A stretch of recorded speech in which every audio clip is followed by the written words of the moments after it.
in the den of iniquity. Vicinity no pretty, calamity if it hit we any moment, what a pity. Tomorrow never certain, what draws behind the curtain? The face of evil smirking with the shifty eyes averting. It's not a steady bubble that either pop or topple. Many will fall and stumble, let the dozers gather rubble. From LA to Colorado, Guinea to Burkina Faso, cannon could reach the towers and the troops will storm the castle. Hey, I say, run, run, come, make we get it. Because the peace that is bestowed upon the meek is overrated. So run, run, come, make me get it. Calling all your daughters and your sons, we come forget it. I say, run, run, come, make me get it. Because the peace that is bestowed upon the meek is overrated. Lord, run, run, come, make we get it. Calling all your daughters and your sons, we come forget it. With the rubble steady rising, and hearts are compromising. Convictions here are stifling, making evil appetizing. The fists are steady forming, and countenance is falling. Defenses are withdrawing, possibilities are falling. In these your circumstances, evil will make advances. Pick up your sword and lances, and be sure to take your stances. Victory is never promised, the battle is upon us. Gather the brave and honest, and the righteous in your corners. Hello. Transhumanism is a social and philosophical movement devoted to promoting the research and development of robust human enhancement technologies.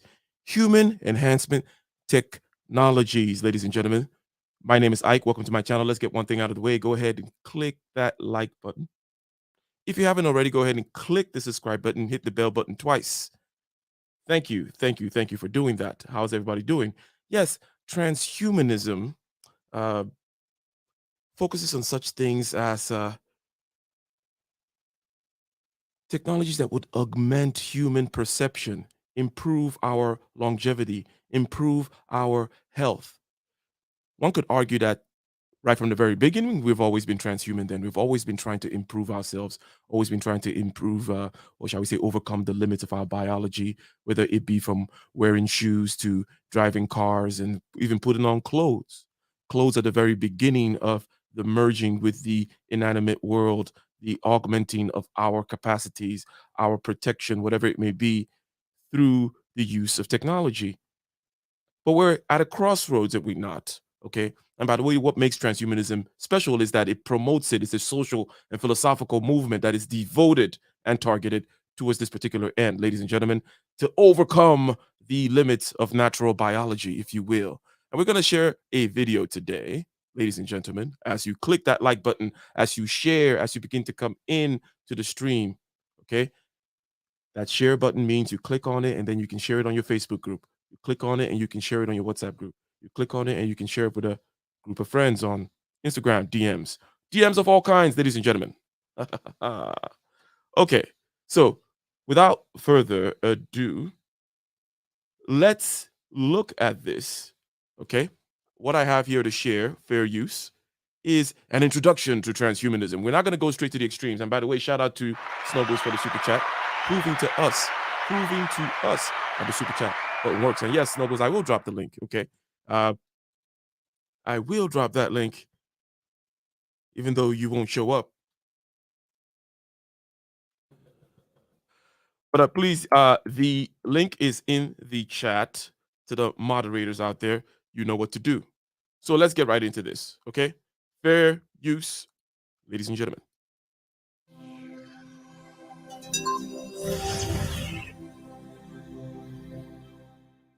Every aspect of our lives has been reshaped by technology, from the way we get around, the way we seek information, and the way we communicate. It's easy to think that if only our technology advances enough, we'll finally be satisfied. The fact is, we remain shackled by our primitive Darwinian brains. Okay. Let's hear that again, okay? Because it's important here at the very beginning, at the laying down of the groundwork, to see if we can discern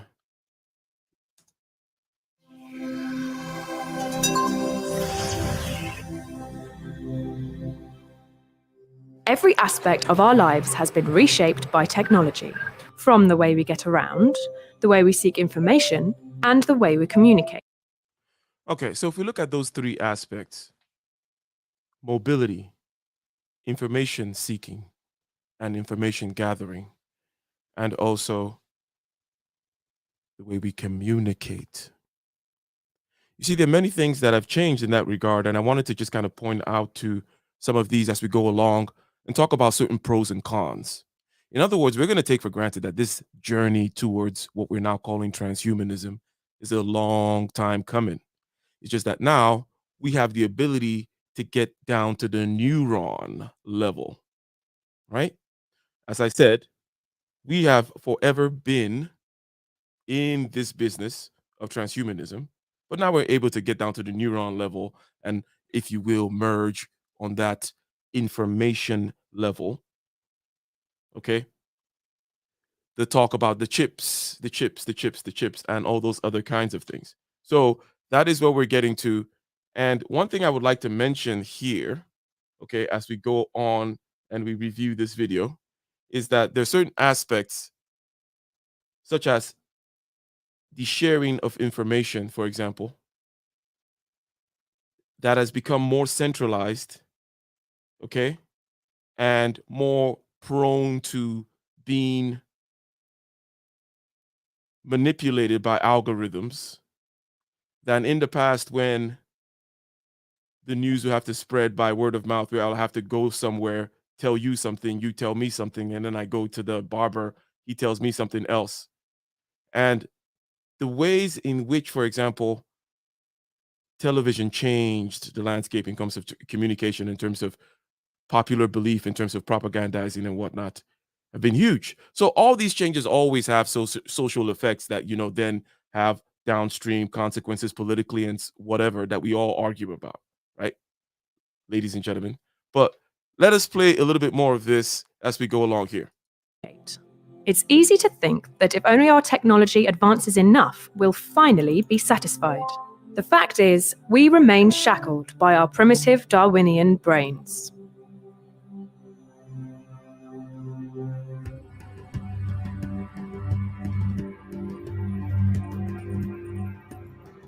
Humanity, for whatever progress we have made, is the result of an unguided, natural 3.8. Okay. Something I wish to mention here is I just heard something, a word which sounds a little careless to say. And I'm going to pause it and see. Humanity, for whatever progress we have made, is the result of an unguided, natural 3.8 billion year long experiment of chemistry. Okay. So that's the idea, that it is unguided. Now, to say that it is natural, I agree with, which means it happens of its own accord. That's the way we define nature. But to say that it is unguided is faulty in many ways, because there are many constraints, right, that guide, shall we say, the evolution of both organism and its environment, right? And also, insofar as there's such a thing as sexual selection and all these other kinds of things, then consciousness itself guides evolution. Does that part make sense, at least? Can I get a one in the chat if the understanding that consciousness, even in an instance as simple as sexual selection, right? Female selecting, as it tends to be right? Selecting which males get to pass their gene on. That is consciousness itself affecting and guiding the future of the species, or if you will. So shout out to you as we continue this conversation. We have someone on the panel already. Would you mind introducing yourself? Hello, I'm Amethyst. And how are you doing today, Amith? I'm doing fine, and you? I'm doing very, very well. So, any thoughts so far? What compelled you to hop on here? Um, I don't agree with this transhumanism. One, because it will be a great disadvantage for people with less financial resources, and I'm most likely it will be used in the most destructive way. It's like, oh, we need the just because with what the video said, oh, we use it for communication and other things. um no, it's so many things with transhumanism and trying to merge the machine with our human anatomy, so many things can go wrong. And yeah. So you disagree? You're saying you're painting a note of caution there, saying, hey, first of all, many things could go wrong. Secondly, there's a aspect of the social classes and the economic classes and whom would actually benefit from it, and as a result, the the spoils will be disproportionate, right? Most That's definitely. okay. So far so good. So far so good. Let's play a little bit more of this and see where they go, because I assume the best sales pitch, right? If I was the salesman on the side of transhumanism, and you came with this objection, I would find a way to tell you that, oh, as a matter of fact, this technology is going to make everything more equal and all great, right? That's okay. But let's see. Hold on. Chemistry. Evolution is the process that has made you what you are, but it is not far-seeing. It does not and cannot consider the future, make decisions about where we ought to go, how we ought to be. Passing on genes is the only objective. Okay. Now that is another kind of worrisome thing that I have there, as I'm just making comments here as we watch this, is that the idea again that there is not a certain kind of guidance when it comes to things such as religion, okay, and as I mentioned, sexual selection as well, that guides the direction towards which the future goes. So, in other words, if Amethyst, right, was the queen mother, okay, and she said the culture is no transhumanism, okay, we're all going to we're all going to give up all technology or whatever, to paint a caricature, then that'll change the direction in which things go, right? So the idea that it seems like they're saying, oh, it's only now that we have a choice to be able to dictate the future, and it's only one direction that we must go now, and it's this direction of technology, that think is uh not particularly philosophically clean. But anyways, let's continue. But as thinking human beings, we care about far more than that.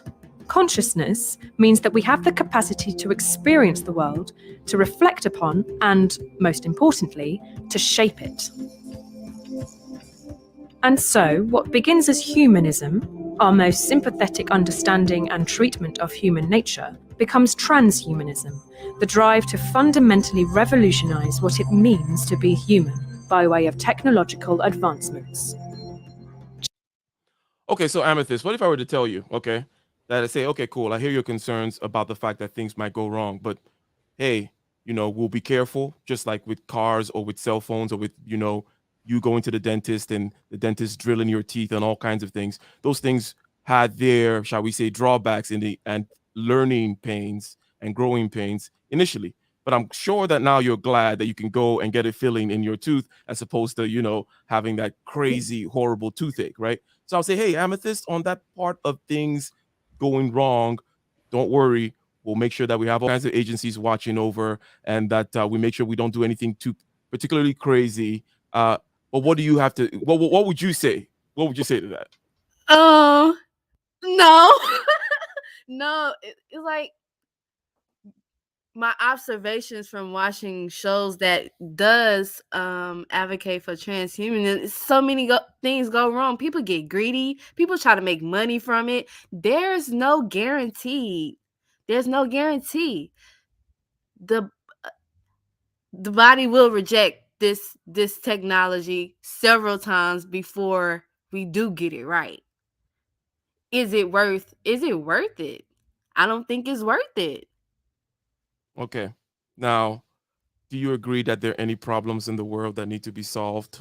And are these people at least trying to say, hey, we can improve health, we can improve longevity, we can improve performance, we can improve perception, maybe perhaps help people whom are blind? If you look at things like, people of different abilities, let's say, and people who may be disabled or disadvantaged in one way, maybe we can help equalize them. How about all these things, right? In other words, are you altogether against all technology, all medicine, all of that? Not at all. I'm not against it all, but what the pattern I am seeing is just to make a profit. They may say these things, but it's just to make a profit at the end of the day. And they have proved, most of these companies have proven themselves that it's just about profits. By the way, what line of work are you in? Uh, well, I am a content evaluator right now. You're a content evaluator. And Yes. do you work for someone, or is it kind of like your own business? A company. Okay, I you work work for a company. Yes. Okay. And would it be fair to say that you work for profits or no? I work for profit. Yes, I do. Okay. How about your company? Are they a good company? Do you agree with what they do, or is it shady, all shady and bad out there? It's shady. It's shady. It's Okay. definitely shady.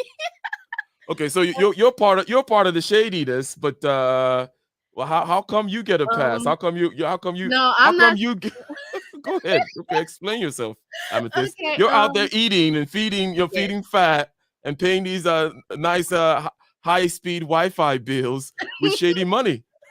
Okay. So they have said, oh, we trying to improve the data science and AI, and I'm like, well, how you gonna do that if your algorithm for counting how many tasks I do is not incorrect or it's not fair?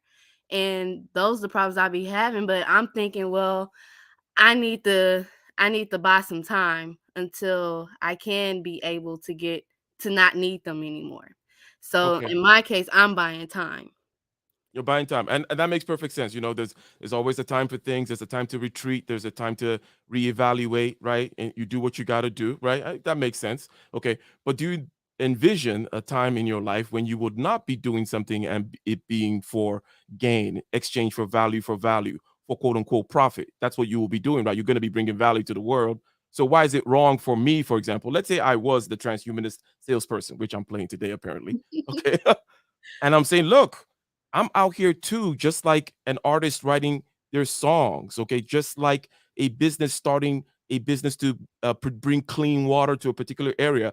I am trying to do this transhumanist thing because I know it's going to help people with spine injuries and with learning disabilities and all kinds of things. Okay. Yes, I'm going to get a profit, of course, but profit just allows me to research more, expand more, be more efficient, right?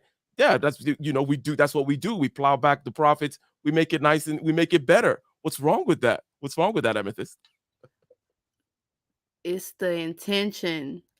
Is the Ah, attention okay. really good or is it really bad? And if the Ah, attention okay. is good, then you probably don't need to make that public and just keep it private, because somebody else will come along and use it in a malevolent way.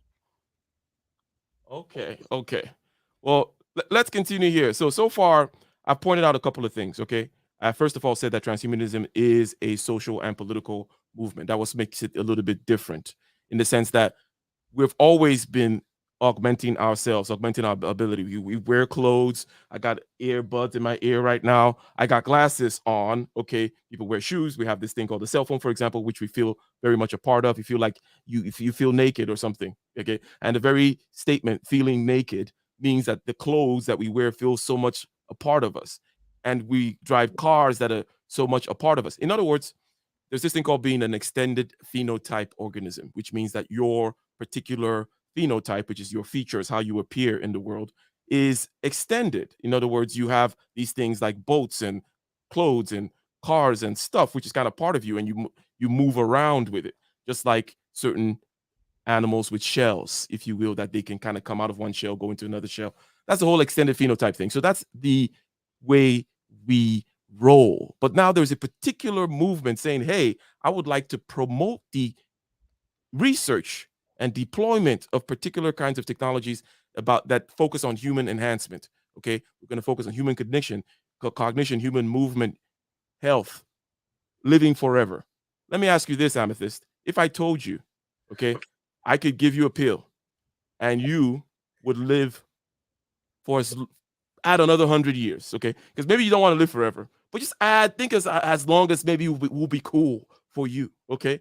What would you say? Would you say no, down with that technology, down with your profits? I don't want to live longer. I want to die like the rest of them. Most definitely. This reminds me of the show I forgot. Carbon. And if the chat recognize that, please help me out. Like where they extending their lives and transferring their consciousness into other bodies. No, I don't want that. No, not at all. It might. And again, even in that show, we see the disparities and the disadvantage of people with less financial resources and how So let people me. were That being is controlled. that is a deep problem that you mentioned. Okay, this problem of inequality, right? So there are many ways that people have said it. You know, Jesus came and said, "Hey, the poor would always be with us." Some people look around and say, "Hey, you know, always going to be inequality in the world." You go into the forest, you see tall trees and short trees. You see big planets and small planets. You see all kinds of inequalities, even in terms of physical ability, right? There's gonna. Why is it fair that the Kenyans win all the marathons? Is it fair, Amethyst, that the Kenyans win all the marathons? Hey, if they got it, they got it. Okay, Amethyst. What's this all this talk about? Oh, it's unfair and unequal and stuff like this. Like, hey, if they got it, they got it. What if the people who actually make it got something? A good percentage of them actually got something, which we know, Well, for example, if you're it, tall, you make it in the NBA. Why is it so fair that African Americans dominate the NBA, for example? Like, is that fair? um, well, you know, hey, and that's why I think this like thing of transhuman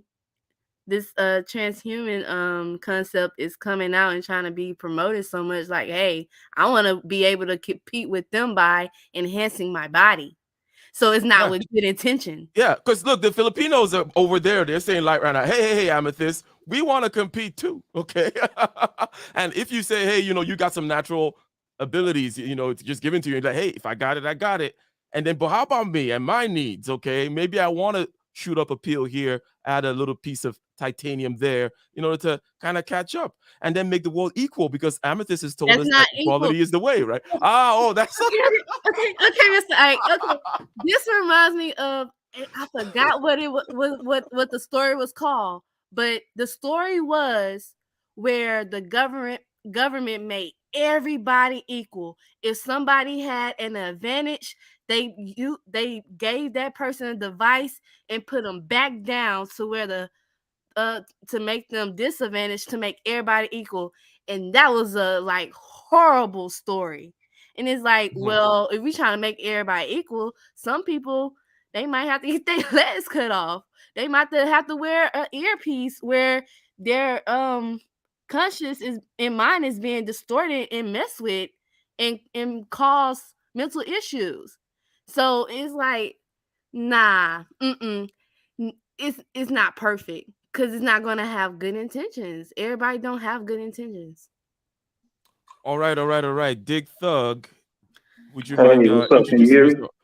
Yes, yes, yes, I can hear you. What do you have to say so far on the topic? We're talking transhumanism. We're talking about technology that improves and augments humans in many different ways. And we've mentioned already that, look, we've been doing this transhuman stuff since day one, ever since we made the first tool, right? But that there is a particular movement now that tends to want to focus on it insofar as there's we're now at the cusp of being able to do things neurologically and also in a nano way and such. But anyways, that's just me giving some background. What are your thoughts so far? Well, I've been doing a little digging, and I've noticed that we have, and when I mean by we, I mean just the human population. We have a tendency to move away from that which is archaic. Anything that resembles um, basic primal or something from the primordial ooze. We seem to try to adhere ourselves to what we build. What we tether to is something that is smooth or slick, Mhm. something with less features. We deem it as if it's more advanced. Like, you ever notice the furniture and stuff that we create? It has less features than the furniture from the past. And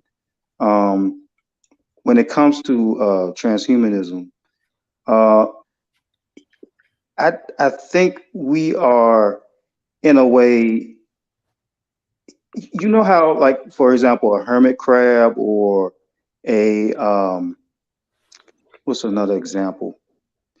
A finch. If you know that there are Mm-hmm. certain species of finches that use cactus spines for tools Mm-hmm. to retrieve like larvae, we are slowly becoming more and more, I would say, fused with inanimate objects. Mm-hmm. We are casting away any human attributes. One of them, which is the tail, we pretty much done away with that. We still have a tailbone, but as far as, like, swinging on trees and stuff like that, we no longer had a need for it, and it became a vestigial, small remnant of the past. And Mm-hmm.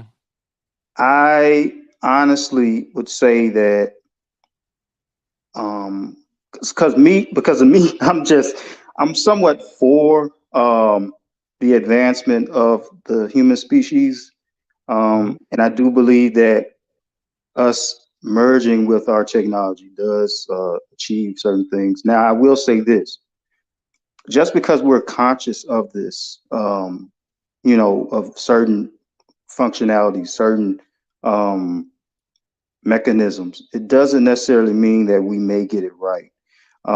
If you look at nature, there are a lot of examples of where nature has somewhat beaten us to what we've thought, that we figured out already. For example, the economic system or Wall Street. We assume that us as humans started something like that, but there was, and I forgot where the study took place, but it was found that there were two species, unrelated, a fungi and a plant, and they actually trade.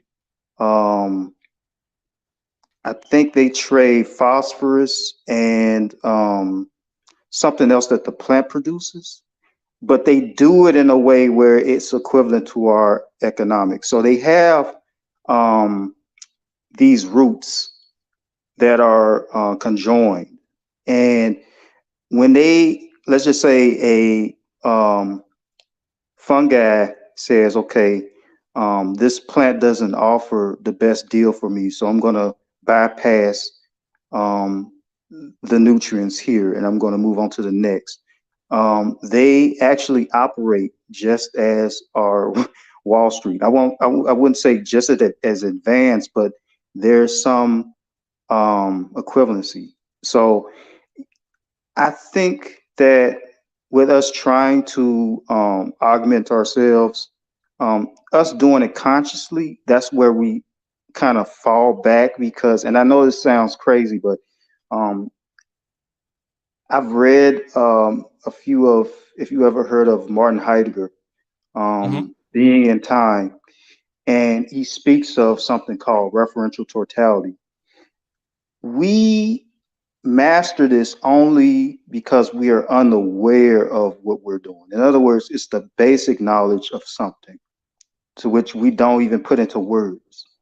So let's just say, and I don't want to ramble on and on, but let's just say we're trying to create AI. AI fails the Turing test because it doesn't have that referential totality, meaning it can't just do things with a gradual flow. You see where I'm going with this? Mm-hmm. Yeah, so I do see it. Number one, it doesn't sound crazy, and it is quite relevant to the topic in the sense that when you actually try to do things consciously, you're actually restricting your degrees of freedom because you described what fungi do, and also what complex systems like the whole ecosystem does, where there are many shall we say, little experiments going on, right? Mm-hmm. Um, testing the environment, seeing what works, regenerating over and over again. Just like, you can look at a petri dish and watch a virus kind of evolve generation after generation, seeing what's going on again in that flowy, gradual process. The flowy, gradual process, which you described earlier when you talked about the aesthetics of nature, right? The Mm-hmm. with the kind of fractal, unsmooth, jagged edges of nature versus the smooth things that we want. So the consciousness does represent that smooth, kind of simplified, planed down, because that's what it is to explain something, by the way, is to kind of flatten it, right? Um, Mm-hmm. hence, that reduces your degrees of freedom. I understand that completely. And I see that as a danger in terms of things, going forward. So I got you there. I dig it, dig thug. And let's keep this going. And let's see here. We got Tabu Smash in the building. Okay. He's talking about being the perfect human being. Okay. We're going to comment on this in a second. Okay. Because I think this is a good question. Okay. Good question for the panel here. Talking about, hey, do you think that we can upload our consciousness? Okay. Upload our consciousness into the metaverse, for example, into Mark Zuckerberg's little palace. And then live our lives on our way towards, further, maybe even further uploads and becoming the perfect human being. So the first thing I'll have to say about that, and then I'll play the video, and then we can kind of comment on both the video and the comment, is there is no state of perfection. For example, I made a stream yesterday that said that basically we are anti-fragile. What does that mean? That means that, hey, imagine you're a post office person, and on the box it tells you how to treat the box. So there's some boxes that say fragile, right? So don't shake the box, right? We get that, right? We get what that is. But there's some boxes that don't say anything. That's what we're used to. Either fragile or it doesn't matter. But how about a box that says please shake, please kick, please throw down the stairs? We're like, what? What is that box? Well, that box is your muscles. That box is your immune system. That box is your psyche. That box is your brain cells. Everything about you needs to be shaken up. Otherwise, it dies, it atrophies. So the idea that we're going to find this kind of perfect state of perfection, no. That's not how the complex systems work. They're always agitating towards something else, towards a state of change. Okay, I believe it was Dostoevsky that said, or maybe it was Tolstoy, that if you give people everything they want, the perfect situation with all the books, all the cake, or whatever it is that they want, they will freaking flip the table. They will break something just so that something else will happen. Okay, that's the psychological or behavioral manifestation of this very deep truth of the fact that things such as muscles, brain cells, human beings, ecosystems, you and me, we constantly need to get stressed, broken, and rebuilt, right? That's how muscles grow, that's how brain cells grow, that's how immune systems grow, and all those kinds of things. Hence, my general answer of no, you will never get to perfection. But anyways, let's play a little bit more, and we'll be back. Changing human nature might be the most dangerous idea in all of human history, or perhaps the most liberating. Generally speaking, transhumanist thought does two things. First, it considers current trends to see how future technologies will develop and how they might affect us. Second, it calls for the use of current and upcoming technology to bring about beneficial societal change. We'll examine three central areas of transhumanist thought: super longevity, super intelligence, and super well-being, dubbed the three supers because of their extraordinary transformative potential. All right, Amethyst, they're coming for you. They're like, hey, Amethyst. Hey, that you're talking about you don't like this. Look at this. I got 3 boxes for you. I got a green. You see that light blue pastel color right there? Yeah, that's the super intelligence. Wouldn't you want some of that? All right. I got a yellow pill.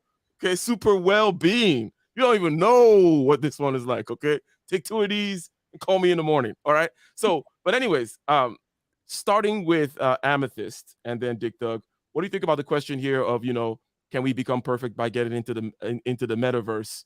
First Amethyst and then Dick Doug. I don't think we can become perfect. No, not at all. Actually, when Zuckerberg bought the metaverse idea, I laughed. I really laughed. I'm like, I don't think people are ready for that yet. And with you continuing with the video, the longevity, the intelligence, the well-being. How much is this gonna cost? It's gonna cost a pretty penny, and a lot of people don't have that, or a lot of people can't use their natural abilities to continue to compete in this world, because that's how they've been getting by so far. So it's like, hold up, y'all trying to come out with this? What's that gonna leave me with? They're trying to change the game. They're trying to take the ball and just go hyperspeed with it and leave the whole park. And Elon Musk is trying to leave the Earth. Even it's like trying to leave. They're trying to leave your broke ass behind, Amethyst. So Amethyst brings up a good point here about the whole fairness thing. Okay, but Dick, what do you have to? What are your thoughts about the question in the super chat? And thank you again for the super chat. What are your thoughts about the question of, first of all, uploading consciousness, perhaps the feasibility of that, the worthwhileness of that? Is this something that you would do, for example? And then also, is this a move towards perfection? So I'm sort of suspicious about that because I have in my place now, I sort of developed entomology lab somewhat and a robotics workshop. And I'm going to be honest, I was pretty much trying to work on how to develop drones to behave somewhat like insects. So here's the thing. They couldn't even take the brain of a fruit fly and upload it into the largest supercomputer because, believe it or not, there was so much information within that fruit fly that it would fry all the circuit boards. We have no idea how to exactly map all of this information. All we know is that we can, have some sort of CAT scan and say, okay, these behaviors seem to be activated here once this area lights up. And I know in China they're trying to map out dreams in a way. But yeah, as far as like uploading our just hold on 1 second. Let me just kind of, if I may, kind of explain, give more clarity to what you said there. What you just said there, they call it the neurological or neural correlates of consciousness. In other words, you're just saying, hey, when I do this, when the person is experiencing this part of the brain lights up, or when this part of the brain is dead, this thing doesn't happen. So you're trying to find patterns, correlations between neurological phenomena, electrical phenomenon in the neurons versus, both behavioral and reported experience as well. So, and that is a very crude understanding, really, of what's going on versus trying to map it is part of what you're saying. So, anyways, go ahead. Yes. So, in order to program anything, any chip with some sort of they would call state of consciousness, you have to understand what consciousness is. And I bring back Heidegger because he was a big proponent of this because he stated that it would be nearly impossible because, like I said before, you're trying to program referential totality, and that in itself, we don't even have terms for the stuff. Like, we are so out of the loop right now. We still use words to describe actions that, to be honest, may not even apply. Like, I'll give you one example. When you push a table against a wall, is the table touching the wall? Well, no, it is like electromagnetic phenomenon that keeps those two things from penetrating each other. But let's just say we have no knowledge of electrons. Let's just say that we see from our eyes phenomenological or whatever. Yeah. Let's just say that just not knowing anything about physics, is the table touching the wall?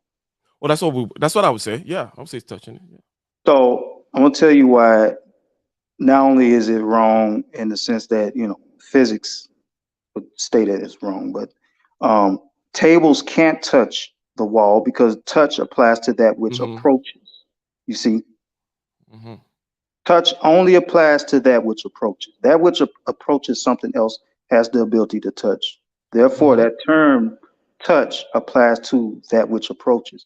So everything that we, as far as terms are concerned, we use words that are subject oriented. We Um, cannot perceive the world. Okay, one way of putting it is this: we cannot perceive the world without mapping it onto our body. And another way yes, is you're noticing it in the language, in the sense that we talk about getting a grip on something, right? right, Being able to right, handle something, yes, um, being able to get our heads around. We're always, it's almost like we are wrestling with the world. We like, and we use our body and our to kind of map it and figure it out, and that's the best we can do. And it is reflected in our language also. That, yes. Okay. Well, anyways, go ahead. Yeah, so in fact, speaking of mapping, we also have, I think, and I could be wrong, I think we have three maps, body maps, which we project outwards, somewhat like a, like you play third party or something like that, some sort of video game. You have some representation of yourself, and you have a placeholder, and it um, reacts with certain objects because it's built into our synaptic weights in our brain and what have you. But um, getting back to programming consciousness, no, that would be quite daunting because we still, I would say, are very far off because of the linguistics, the terms that we use. In order for us to really get a grasp of that very thing, which is consciousness, we somewhat have to be an outside observer, which is impossible because we're using consciousness itself to observe it. So it's like a fish in water. First of all, shout out to the super chat. Okay, shout out to you, Gami.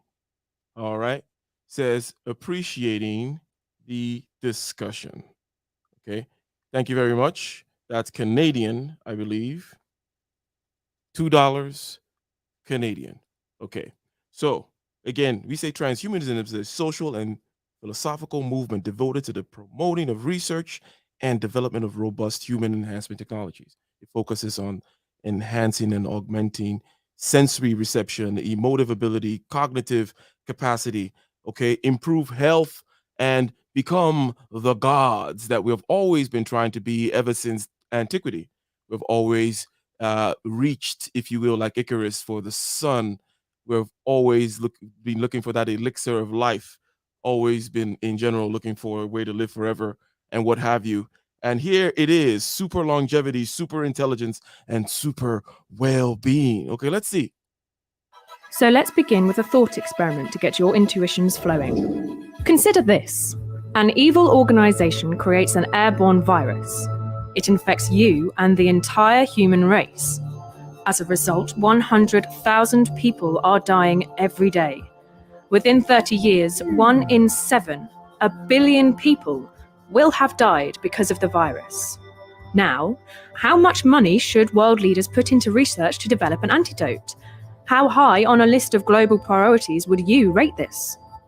There is no denying the situation would be dire. Most people would demand immediate action. But hey, this is just a thought experiment, right? Not quite. 100,000 people really do die every day from diseases caused by aging. But no one treats aging as a global priority. So what explains this double standard? Are we simply resigned to death by aging? Aubrey de Grey, an expert in research on aging, argues that our priorities are fundamentally skewed. Okay, let's get into this aging thing slightly here. Aging generally occurs, I believe, as a result of our telomeres shortening, or is it? Yeah, I think shortening, not elongating, or something like that. Something that happens when the cell reproduces. Okay, and they're saying, hey, we're kind of negligent on that front. Okay, so first to you, Amethyst, right? We're still, we're still talking, right? We're still at our sales conference, right? We're having that coffee. right? You're accepting some of the stuff. You're saying that you know what, at least if you got it, you got it. You just care about coming in and making things too uneven. Like, okay, cool, but let me just say, okay, I'm gonna give you what you got. Let's give everybody what they got. But so far, we've been treating things that people have, such as broken arms and stuff like that. But why don't we treat this aging thing a little bit better, right? I'm not saying you're gonna live forever or anything like that, but why do we just accept a certain amount or speed of degradation, right? With as you get older. Are you not down with that kind of research and development of those kinds of technologies, Amethyst? Mr. Ike, I already see like people trying to slow down their aging and increase their longevity, especially with with the with people getting organs and transplants and things of that nature because they can afford it. They can keep going back to the doctors and get organ donors to get those things. And it's like, hold up, how old are you? Really? Man, just go. Just go. Why are you still here? And it's like, you got the money. What possibly else can you do? What do you want? What? And it's sickening to look at and hear about. And it's like, yeah, we can't even if there's a cure for cancer but it's not being exposed, but even if it's still there's no cure, where is it? Why are we not focused on these things first? Why are we skipping over those things to go to transhumanism? We still haven't done everything we could possibly do. Yeah, but you see there, I got you. Okay, like now I'm coming out of the salesman role, and now we're kind of analyzing the sale, right? I'm like, I got you to admit this cancer thing. So what I would do, I wouldn't say anything about cancer, but I know that's your hook now. I'm like, she's down for cancer research, so I got to sell things to her as though it was really about cancer research. Which, about anyways, but somehow you're saying, okay, you're not just completely indifferent to human suffering, right? But you're like, hey, why don't we look at certain things such as cancer before we start talking about all this? Let's go for aging and super well-being, super intelligence, and whatnot, right? Yeah, show it to me on a smaller scale first. Okay. Fair enough. Now, what do you have to say about this, Dick Thug, in terms of the longevity thing? Like, why are we neglecting? Are we just completely resigned to the notion that we get old and we have these and we just age away and die? Can you hear me? Yes. Okay, I'm sorry. I had this call. So I'm glad that the cancer was brought up because we all know that cancer is a pretty much like cells that don't know how to die. The apoptosis or what have you. They are meant to be. I guess they are meant to have a programming to perish, and they lose that, and they continue to expand. And I want to say that there's a um, correlation between us as humans, uh, cellular organisms, just plain cells, and like I would say also a ant colony. Um, I would say it's more akin to convergent evolution, where you have a large number of organisms occupying the same space, and eventually one must perish in order to make room for the other. That's why, and you mentioned before about the telomeres, right? Mhm. It is found that once humans engage in intercourse, that increases. In other words, it's almost as if your death is sped up in order to make room for your offspring. I don't know how true that is, but that was just a theory that was thrown out there. But Sounds like one of them no fap philosophy channels. But anyways, go ahead. but yeah, this longevity thing, I would say honestly, we should terraform other planets first, and expand and have more, well, I would say less proximity with each other. Because if you increase the longevity of the human species, but you're keeping a finite space, it's just not going to work. And we know and there was this book called Sapiens. We have chimpanzees, bungalows, whatever. They have a set amount within their groups, and they break off and form new groups. We are, and I bring convergent evolution up again, we are mirroring the some of the patterns of a hive, like a beehive or an ant colony. So yeah, I'm not really sure about this one. I still wrestle with this because part of me is like I do um, have somewhat of a I do like the idea of longevity, but at the same time, we need to tackle this space problem where we are. I mean, we're still. I wouldn't say we're overpopulating yet. I mean, it seems that way, but at the same time, we've noticed that the birth rates kind of went down lately.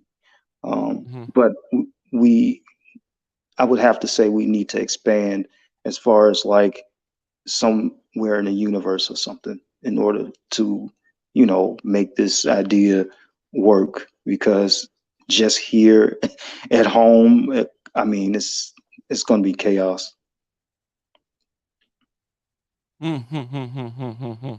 So you're down with the Musk kind of idea. Now, and by the way, he's not necessarily promising that he'll be able to get it done in your generation in terms of, solve the whole problem, but he has definitely put a big dent in a lot of technical issues that made it such that it was physically not economic, not economically feasible to do a lot of space travel. Oh So, yeah. and now the challenge is to get, I believe, you got to get space travel to Mars to a reasonable number, like, like $10 million or something, Oh, because right. Go ahead. absolutely. And I'm sorry to cut you off, but I just wanted to throw this out there. We recently, just last year, the end of last year, we released the James Webb Telescope, which cost billions of dollars, and it's pretty much a very fragile piece of equipment that is meant to observe galaxies that may have been the first ever to spawn from the Big Bang. So it took that much money and time and energy to make this one satellite. So yeah, it's definitely going to take a long time. I see. So when it comes to, let me ask one last thing, Dick Tug, and then we'll play this video again. You're saying in order to make certain things work, we need to go out there, right? Yes. Do you see a danger? In other words, do you think, if there's a danger to the species if we do not leave, right? Because some people are saying, hey, we're going to kill ourselves soon. We're going to blow things up. There's a lot of potential danger. Yes, the violence is going down in the world. Yes, poverty is reducing in the world quite rapidly. But still, when you have nuclear weapons in human nature, in human psychology, right? Hmm. Things could go down, right? And they Oh yeah. will go down. Give it enough time. It's just like, okay, just give it enough time, right? Hmm. It'll happen, right? Oh So, yes. do you think, is that part of your kind of calculus in terms of leaving the planet, that there is a danger here? Oh, absolutely. It's so many. I can't even count them on my hand. So you have this. Well, first of all, we lost this natural ability to have things set as an equilibrium. You notice that certain species of animals, they have uh, a balance. Like for example, the lemming. They always claim that the lemming hurled itself over a cliff. That's not true. It was just something staged to make the story more dramatic. What they actually did was, once the area was overpopulating, the older lemmings relocated. So they saw that and said, "Oh, that's a drastic change in their population," when in fact they unknowingly, without any discussions, because they didn't really have to talk or anything. They just had a natural instinct to relocate somewhere else. So we've lost that ability, because I guess we've been so dependent upon modern technology, and we don't even know how, when, or what to eat. You have crocodiles that can live over 120 years and just eat raw meat.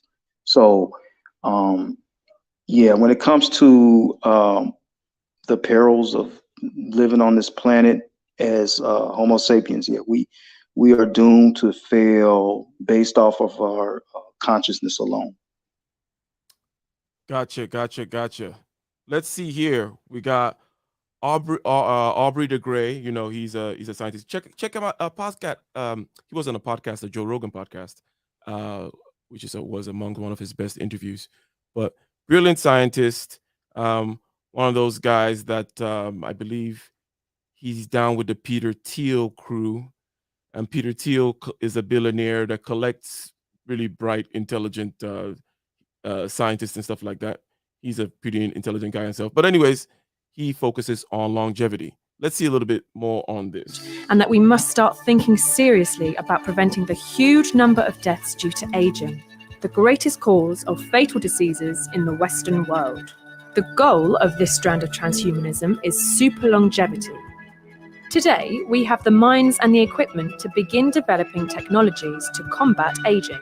Unfortunately, we lack the will and the financial support to do so. Most of us are so accustomed to the idea of growing old that aging seems like just a fact of life. If modern medicine is supposed to keep us alive and healthy for as long as possible, then the anti-aging movement takes medicine to its logical conclusion.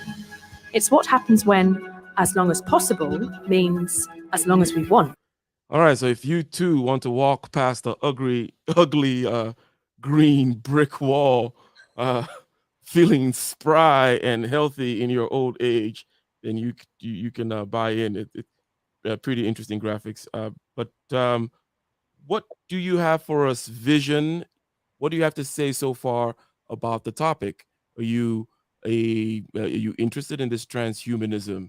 Again, can you hear me? Yes, I can. Go ahead. All right, hello, Ike. I'm a fan. I've been watching from the clouds. Um, yes, I am interested in this topic, but I have a different perspective. May I just share that, or? Yes, go ahead. So my perspective was I stopped, like, just a quick story. I stopped watching media, like I stopped watching TV for a while. And then one day I'm just, I'm always on YouTube and just checking out different shows. And then I happened to come by the new TV show called Picard, which is an offshoot of the Star Trek genre. And it's basically off the Star Trek Enterprise, I think it was in the 80s and the 90s, when Captain Picard was the captain. And so with this new show called Picard, I noticed they showed the Borg Queen. Like all the fans of Star Trek would know about the Borg. They're pretty much a transhumanist society that basically traverse the galaxy and basically what's the word I'm looking for? Basically add all biology into their implemented with their technology, and they've been doing it for thousands of years.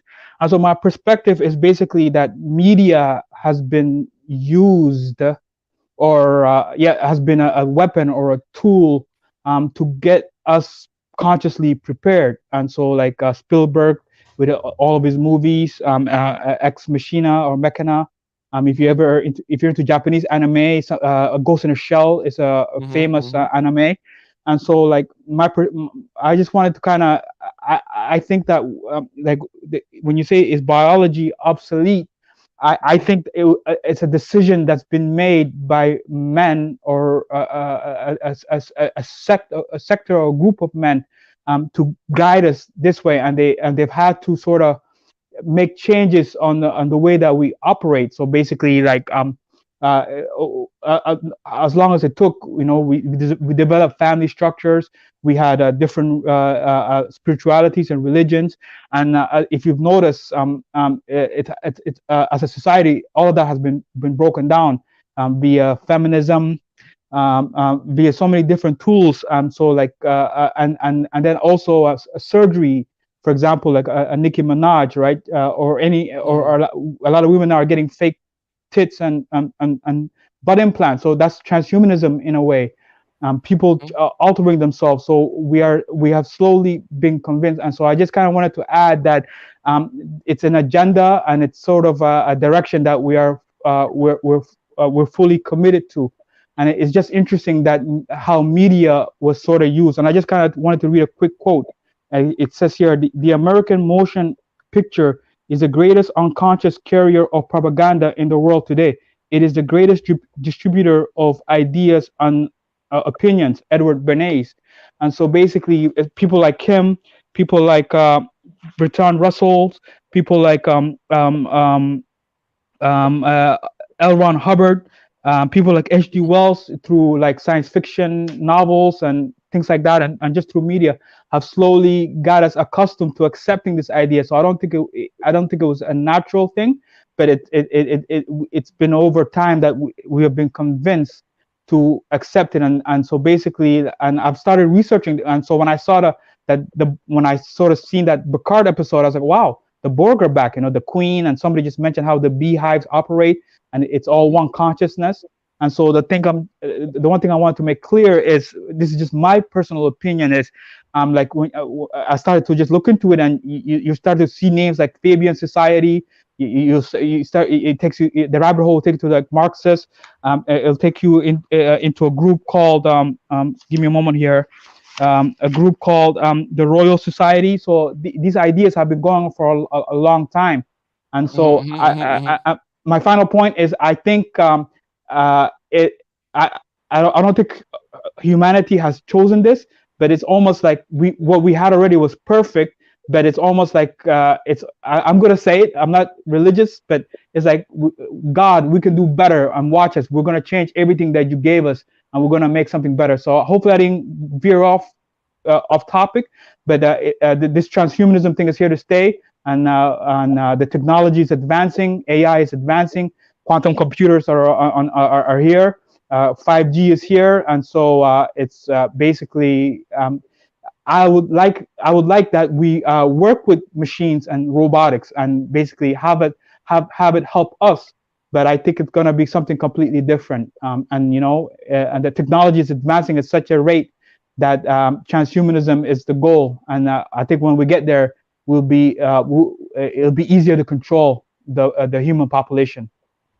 So yes, definitely a lot was put on the table there.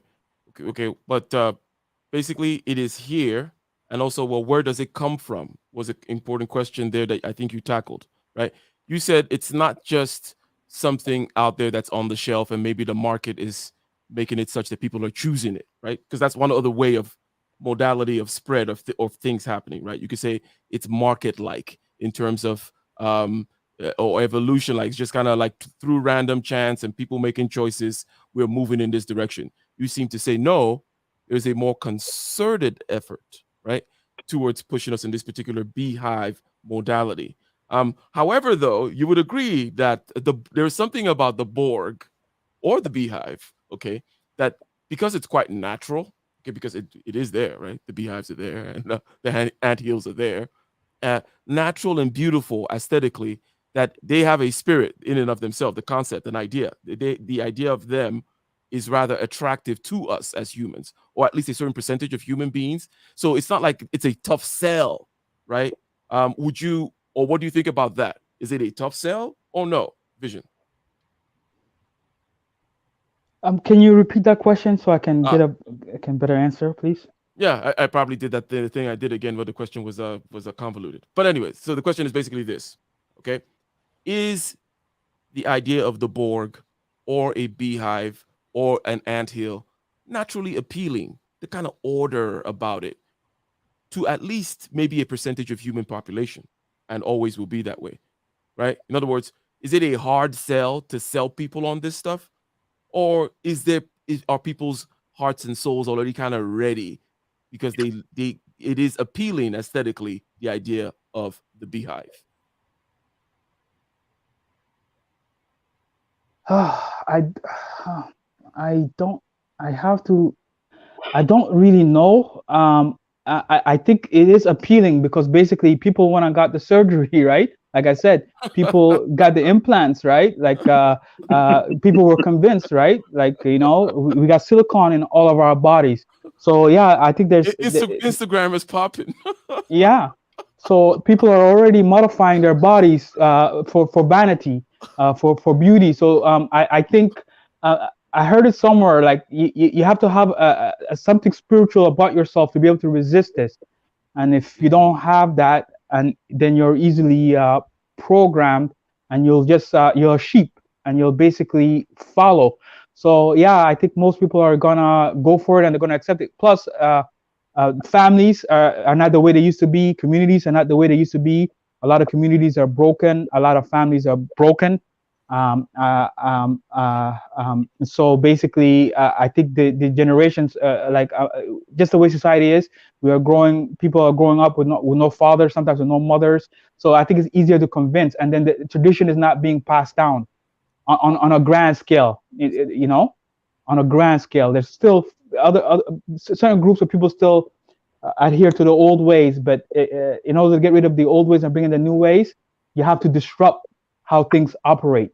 And maybe that's natural, maybe that's just the way things go, but it is the way it's going. Hopefully I was clear. I hope sometimes I can. No, yeah, no. That is clear. I mean, you went empirical with it. I asked and you said, "Hey, look at the ground, and the facts on the ground do have something to tell us about whether or not it is appealing." I don't know if Dick Thug or Amethyst had anything else to say in reaction to what our friend has been adding to the table, and also with regards to this longevity question and this guy here walking past the hospital. Okay, that hospital looks a little ominous. It looks like what goes on in there? What did they put in him? That's what Amethyst wants to know. Like, hey, that's there's some weird stuff going on in there. But anyway, so if I'm correct, that must be Tunija with the head that looks like it's from Edo State, probably. Yeah, you want me to contribute? Oh yeah. So please introduce yourself, Mr. Tunija, and what do you have to say on this topic so far about transhumanism? First of all, keeping in hand that we've already distinguished that the idea of being species that has these things that we augment ourselves with, like clothes and canoes and tools and boats or whatever, right? That's cool, but now there is an added aspect of trying to remove the natural biology itself by going in there with the implants, and also now we're able to do things on a neuron level and nano level, okay, and merge on an information level, right? Then things are even are accelerating. But anyways, thoughts about this whole topic so far, and anything else you may want to add? Yeah. Thank you for having me. And I think this is a great topic, and it's good that people talk about some of these things. Yeah, about that. I think in terms of the near future, I think there will be a divergence in the way human beings consider themselves, the way they consider themselves. You know how we, believe in different religions and different ways of life. Some people like the rural life, others like the city life. I think that's how human beings will treat these transhumanist kind of trend. Some will choose to remain the same as we are now. Some may even choose to regress backward and said, all this Botox and nonsense, it needs to go. And while others may even peel off further to even merge with the machines and, who knows, become completely unrecognizable from what we understand as humans today. And And I tend to favor the ones that want to remain as we are now. I guess because I'm from now, of course, and and I think we can also use technology to augment whatever we have now. We can, overcome things like diseases like cancer, stuff like that, to keep us healthy. At the same time, give us the ability to perceive things. Like you have thermal imaging cameras. It doesn't stop you from seeing the thermal spectrum. If you have technology, you can use that to augment what we are now, but you don't need to infuse it into whom you are. That's to alter who you are, really. So I think maybe that is where I differ. The line is very blurry sometimes, but I feel like by and large we should remain as we are now, and just augment it with technology that you can take off and still emerge like somebody that can be recognized as a human being today. Because if you start changing, where do you draw the line? Before you know it, God knows where you're going to end up. Yeah. So here's the thing, to Niger, right? So the question is, where do you draw the line, right? That's a good question. But also the other pole of what you said is, I'm from now, so I draw the line now, right? Yeah. So and as an intelligent person, you know that problem is going to continue forever. That the next generation will come and say, well, those of whom are of a conservative bent, in regards to this issue, like you were expressing, will say, I draw the line now. And then others So it is the tension, however, between these two forces, okay, that tends to then guide us as we go along, right? In other words, the people standing and say, hey, don't change too fast. Let's check why things are there before we just go breaking them and getting into them, Botoxing them and whatnot. But I think also aesthetically, the whole fake thing with the weird makeup and the BBLs, as they call it, Brazilian, whatever. And I think it's a very, number one, when it comes to men, it's only a small fraction of men that prefer that. And then it's mainly something that women do for other women. I don't mean they're doing it because they want to sleep with other women. No, they're doing it, and maybe the only woman on the panel could tell me if I'm way off base here, right? That women do things as competing signals to each other, right? Getting all dolled up and going out and making sure, nobody else better be wearing my dress or whatever, right? So there's a lot of that kind of stuff that women are just doing out there, right? And I don't think that at the end, and men will go along because, we know what men are they want. They're like, whatever, I don't care. So, but I think that it's only a small percentage of men that actually prefer fake stuff. And I don't know this. I don't really know people that prefer fake stuff. If it's fake, they're always comparing it at least with how real is it? Like, does it look real, right? Because real is always the standard, right? Yeah. Fake stuff creeps me out, to be frank. It's just that's just how it is. For me, like you said, maybe I'm being biased by saying I picked now. And the now, like now, the way you are now, if you take all the fine stuff of modernity, is how your forefathers looked, thousands of years ago. Not much has changed. And that's why I defer to that, because when you start changing, cool. Because how do you decide whether you are human anymore, making a human decision? Doesn't matter to Niger if we're human or not. But I'll continue. That's a rhetorical question because can I add something? Can I add something? Go ahead. I think it's gonna it's basically I think the traditionalists are not gonna win this. It's gonna the new generation is gonna take it where it goes, and the proof of this is basically the horse carriage and the and the T4. I forget the Ford car. Basically there was a generation that only saw the horse and carriage, and then the car was made. The first car was made, and then there was a generation that saw both, and then before you knew it, there was a generation that only knew of the car, and then the horse and carriage became obsolete. And that's how technology has been going. And another factor is it's called the pre-Google and the post-Google generation. So before Google, people who were born before Google became a thing, we were able to remember phone numbers and things like that. You know, we could do a lot more calculations. We could memorize our multiplication tables. And then after Google and just being able to Google everything and look everything online, that's kind of shifted. And so there's a generation that was here before Google, you know, with the TV and everything like that. But and then the internet age. And when I say Google, I'm just talking internet, the whole internet, the way the internet works. And when we all went online, basically, I'll get to that point in a second. But no, wait, hold on, Vision, yeah. hold on 1 second. I see 2 points already. The Yeah. first point being that the next generation is going to move things in the direction Yes. that it is going, Yeah. regardless. Okay, and then the second point being that somehow there is a loss.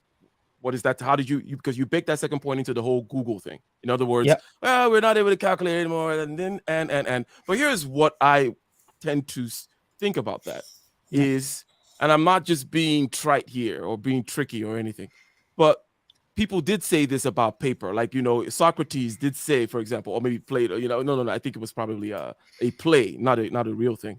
Maybe written by Aristophanes, talking about people complaining about paper. And because before oral history, people would stand and recite whole passages, right? You want to talk about memory? Before, right? People would memorize whole massive books, more or less, right? Or let's say the Quran, through the singing of it and stuff like that. That's what people do. They memorize the whole Quran, right? So when things were written, it was said that we would devolve in a particular way, and the argument makes sense. However, I tend to think that perhaps through the plasticity of things, right? Understand, just basically meaning, you know, things changing in terms of, well, you use that. If this part of the brain gets freed up, maybe you'll use it for something else. Not that the majority of people will, but that, you know, those whom are prone to use it will, okay? And that, you know, the environment has other kinds of challenges anyways that'll make it such that we have to evolve, right? That, you know, the changes in the environment also create challenges that give us, you know, we're not just slipping away, if you will. But that is just a plausible argument, if you will, as to the, well, neutrality of certain kinds of information technology, reducing, quote unquote, reducing our cognitive capacities. But anyways, maybe I got too technical there about that particular point you were making, but I'll let you land the plane with regards to, because it seems like you hadn't quite finished. Yeah. What I was trying to say is, like, basically, some of us here are basically, we saw both eras. We were like, you know, we saw basically how the world was before the internet and being online, and then how the world is now. And even through this global, I want to be careful how I say this. There was a global problem we just had, and it even forced us more to be online. So like it would, to the point where even schools were sort of, you know, being streamed online and things like that. And so basically this new generation, you know, the alphas mainly, and I think, I forget who's before the alpha, the Z's and the alphas, they are going to be accepting of this transhumanist ways of augmenting technology into them, and they can already put chips in your brain. And so when you spoke of the metaverse earlier, yes, virtual reality, it's slowly they're going to accept it, and I just wanted to say that's the way it's going. That is the direction that it's going. And once we're out of the way, those of us who saw both, once we are gone, and it'll be a generational shift. And that this new generation is going to be it's going to be technocratic. It's going to be technology. It's going to be transhumanistic. There's no doubt about it. It's going to happen. Okay. Well, ladies and gentlemen, again, for those of you who are just coming in, please make sure you go ahead and like the video. Subscribe to the channel if you have not already, and hit that bell button twice, okay? Like, subscribe, bell button, and then the bell button again for that all notifications, okay? Transhumanism, a social and political movement that emphasizes the promotion of human enhancement via technology. What is this human enhancement? I think they promised us three things, right? They promised us like super well-being, they promised us super longevity, and super intelligence. So now that's the sales pitch in a nutshell, okay? Now let's continue to play this video. They've talked a little bit about the longevity thing, and they continue to perhaps speak about it or move on to other things. Fair use, ladies and gentlemen. But what would a world without aging look like? How would we manage the huge population growth? And who would own the technologies that make it possible? These are huge questions, but we only have time to raise them. We'll investigate them in depth in future videos. Let's move on to the next area of transhumanist thinking. Every year, computers are getting more powerful. What used to fill up a room now fits in our pockets. More crucially, the time it takes for computer power to double is also getting shorter. At the outset of computing, the doubling process took 18 months, and this interval appears to be getting smaller. Plot this on a graph, and it's not a straight line, but an exponential upward curve. We need only project into the future to see that there is a point at which this line is practically vertical, a moment in human history referred to as the technological singularity. Okay, cool. So let's use this opportunity here to just kind of talk about something. Okay, what are we talking about? We're talking about singularity, right? And this is a Ray Kurzweil. Ray Kurzweil promotes this one a lot. And Ray Kurzweil, I believe he's in Google. He's at Google these days. But a brilliant futurist of and technology man and slash scientist and slash philosopher, if you will, of all kinds. And a singularity just basically means there's a point beyond which your vision doesn't work anymore. Your equations don't work anymore. You just saw that in this curve that basically went into a singularity. Black hole space-time curvature also causes singularity. Same term, same understanding. So just when you hear about that term, technological singularity being used, this is what it means. Same thing in the event horizon at a black hole and what have you. But let's continue, and then we'll get the reactions to this idea here. Futurist thinker Ray Kurzweil postulates that as these technologies develop, we will likely edit our bodies in order to integrate with computers more and more. This concept should be familiar. We're already in a symbiotic relationship with technology. You can send your thoughts at incredible speeds to recipients on the other side of the planet. All right. Amethyst, they're calling your BS. They say, hey you Amethyst on Google YouTube channel, transmitting yourself through the fiber optic cables there, through light waves and whatnot, talking about, I don't want no technology. Okay, well, how do you defend yourself? Are you just gonna do what Tunisia did? And I'm not, using Tunisia as a caricature, saying, well, let me just draw the line now because now we haven't really changed the human body. Or are you just like, hey, it's good for me, but I don't want any more, especially if it's going to contribute to more inequality? Or do you have anything else to say now that we've already proven that you're here on this panel using all kinds of telepathic mind control and whatever technologies? Anyways, any quick reactions to that? Oh yes, definitely. I want to bring up to justify my viewpoint, the Power movie with Jamie Foxx. Some people was taking this pill to have these type of powers, and they'll blow up because it's not working for them anymore, or it's not going to work for them at all. So it's like these are the type of thoughts when I reflect, it's like, I don't know. Maybe for transhumanism, like for health rise, but on this type of scale,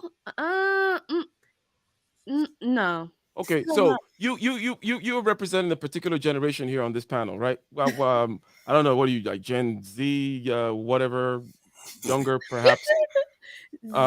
Yes. Okay. Now, what do your pals say? Are they down for getting that chip, or they are just like, oh, whatever? Because I put it kind of. Here's a way to put it: you got to carry your phone, your key, and your wallet these days, right? It used to be just the key and the wallet, okay? And now, if you could just get a chip in your wrist, such that you can see all your apps come up in your eyeball, right? You can just pop up and then you can move it with your fingers and stuff like that. You don't have to carry a wallet anymore. You don't have to carry the key anymore. You don't have to carry a phone. And thanks to the 91 DVOC is going down, so you're not going to need the mask anymore. Okay, so are your pals down for that? Most just definitely. put it all in there. Most definitely, we see that on Black Mirror. Most definitely, they are. They'll be happy to experience that. There you go. So just like Vision said, there's an inevitability to all of this. But anyways, let us continue a little bit down this video. Planet, find your precise location using satellites, and access the world's repository of recorded human knowledge with the device you carry with you at all times. And all of this was unthinkable 20 years ago. Out of this predicted computer capability explosion may eventually come artificial intelligence, a simulated consciousness in silicon. Given the Okay, so one of the things I want to pause here is to make a meta comment on this actual production. Like, why did they all take us through all this woo stuff into the silicon consciousness stuff?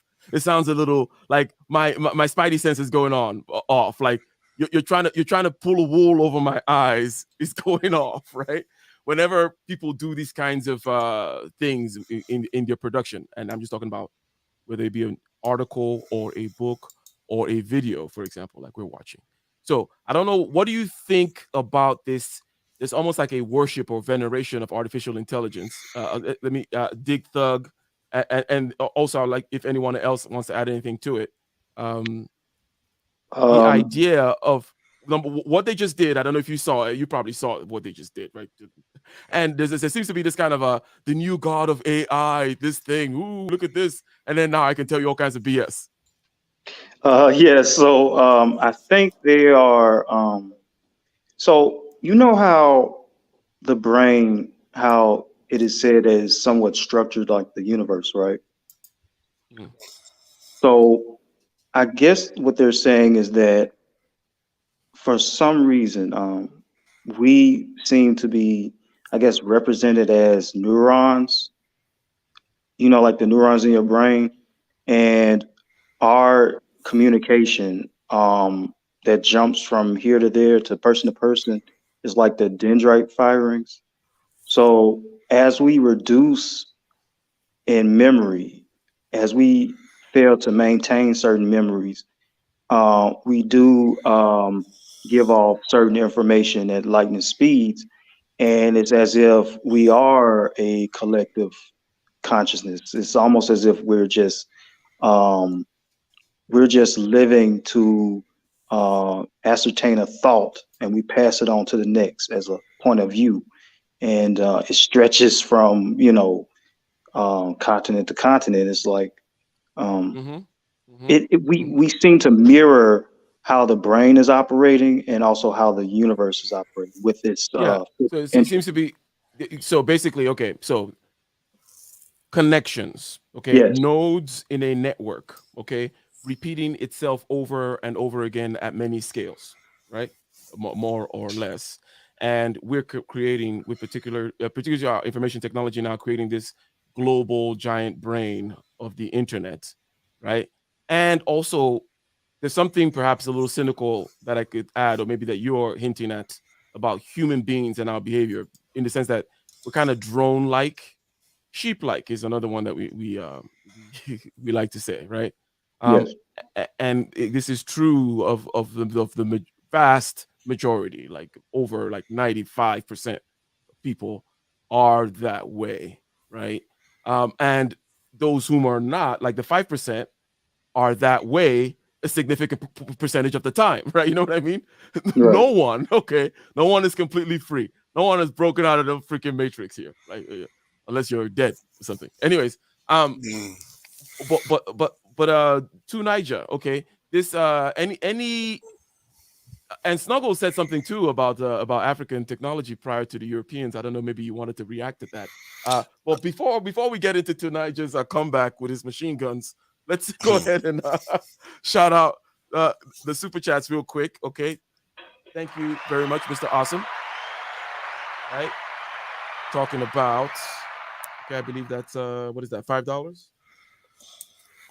Saying here, I'm sure if it's accurate, I'm not sure if it's accurate to describe changes of our habits as advancements. In other words, the idea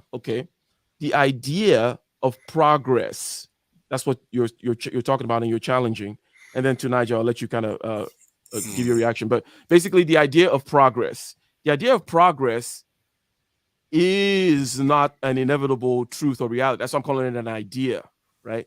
In other words, it is something that of which you can challenge. It's something of which there is debate. Um, just to say, oh, well, it's 2021. This is what people do, right? People say, well, why is something justified? Well, it's not 1970 anymore, right? The idea that the past equals bad and now is better, as opposed to maybe a lateral move, as is suggested here, or maybe even a decline.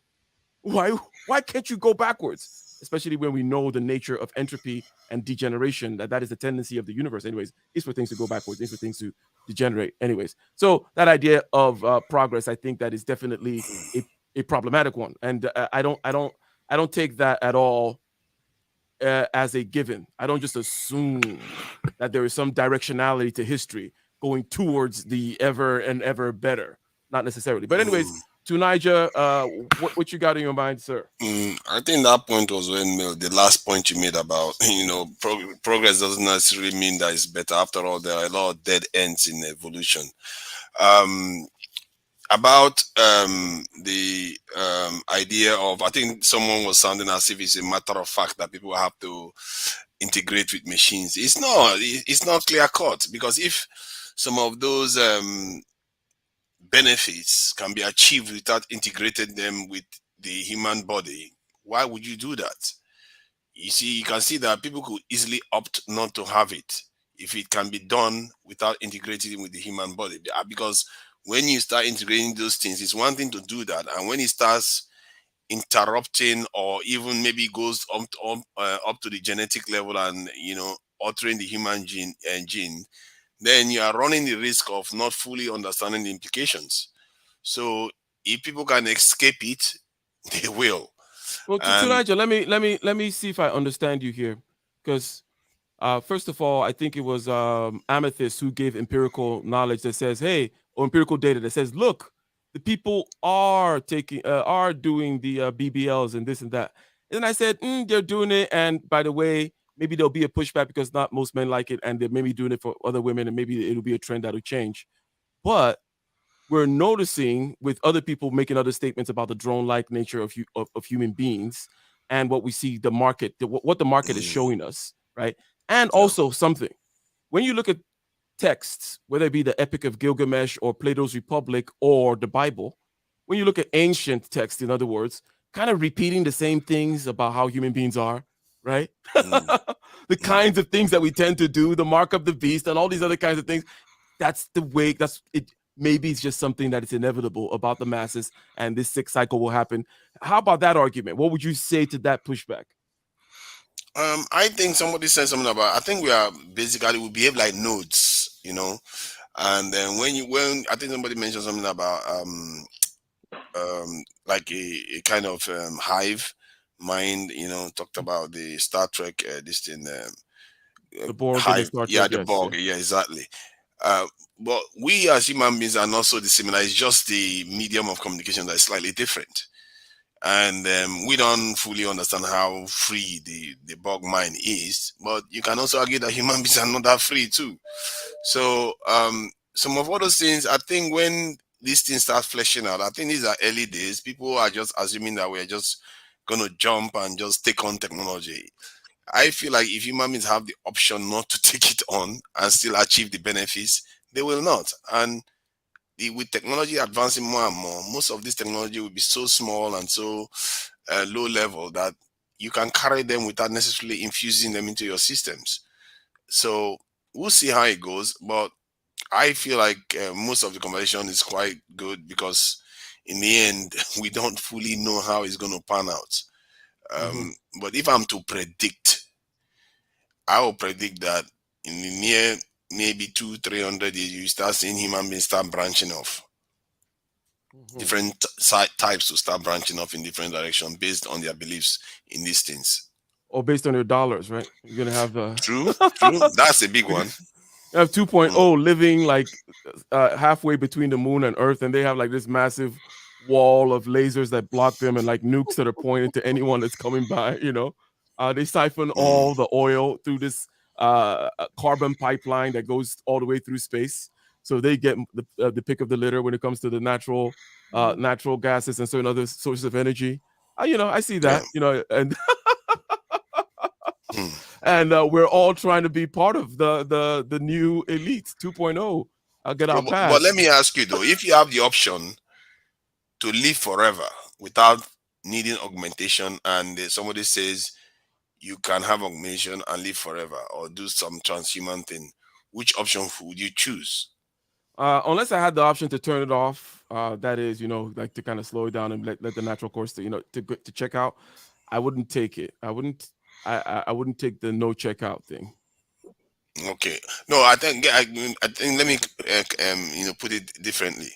I'll Um take 300 years or something like that, though. I'll take it. okay, yeah, you have the right to, you can turn it off whenever you like, but if they say you need to put the technology within your system to Okay, achieve okay. immortality, then they say they will take out some kind of organ So or my feelings as to this thing, or in other words, what I would do, I would take it. So I am not, and I do it not to ennoble my stance or anything, but I do it because because of my personality. I'm not recommending it. It's a wild thing to do, but I do wild kinds of things, and okay. also from a What if you don't scientific point have of to? view. What if you don't have to achieve the same results? Oh yeah, I'll do it because for example, okay, I as it is always focus on my hydration, my exercise, my health, and meditate and try to master. I do a show every Friday. It's called Misc Fridays. Okay, started 3 weeks ago. But anyways, master your subjective consciousness. So I'm always in the mode of how do I best run this machine, and that's what I was gonna say too.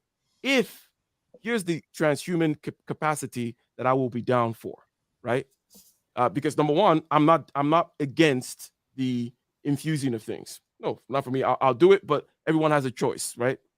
Number two, here's what I will be down for: something that is able to give people a clearer dashboard about their operating system, right? Because meditation is what gives people that. But the thing is, not everyone is equally capable of meditation, or we're all capable of running, but not everyone is Usain Bolt. That's what I mean.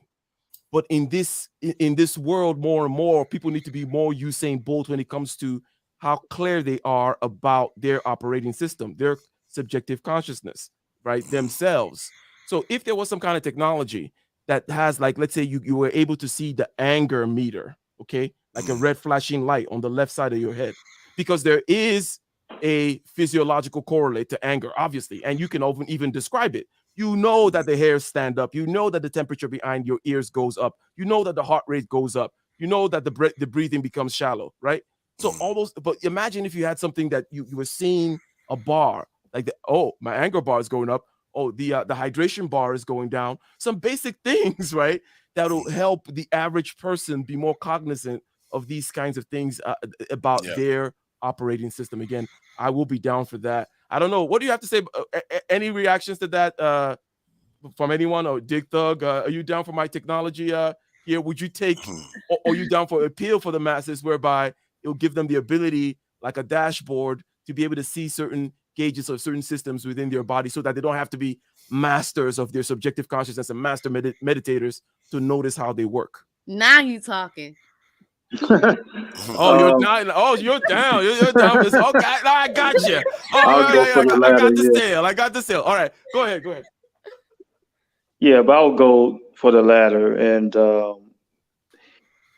this straying away from biology, I think we do have to look deeply into some of the organisms that are present here today. They are, um, I would say, we've witnessed them do some extraordinary stuff. Like, for example, there's this subaquatic aquatic organism or whatever. I forgot the name of it. It's a very long name. It's a microscopic organism that lives at the bottom of the ocean. And as you know, light, it's hard for light to penetrate the bottom of the ocean. So there's pretty much like just a photon, like one photon that might travel down every so often. this organism managed to find a way to collect this photon by utilizing superpositions. Now, that was only thought to happen on a quantum scale. So how is it that this thing was able to do this? They try to break it down and try to examine the cellular structure of this thing to see how it's able to. And I forgot the name of the professor, but he had a lecture on it, and I still can't find that video. But the fact that something like that was able to utilize quantum physics to obtain a photon at the bottom of ocean is just extraordinary. And I think we have to observe more of biology than to say like, hey, we need to get rid of it and dive down only into the tech, because there are certain things that are missed, bypassed, and yeah, I do think that we really need a vigorous, hard look at these things in the natural world.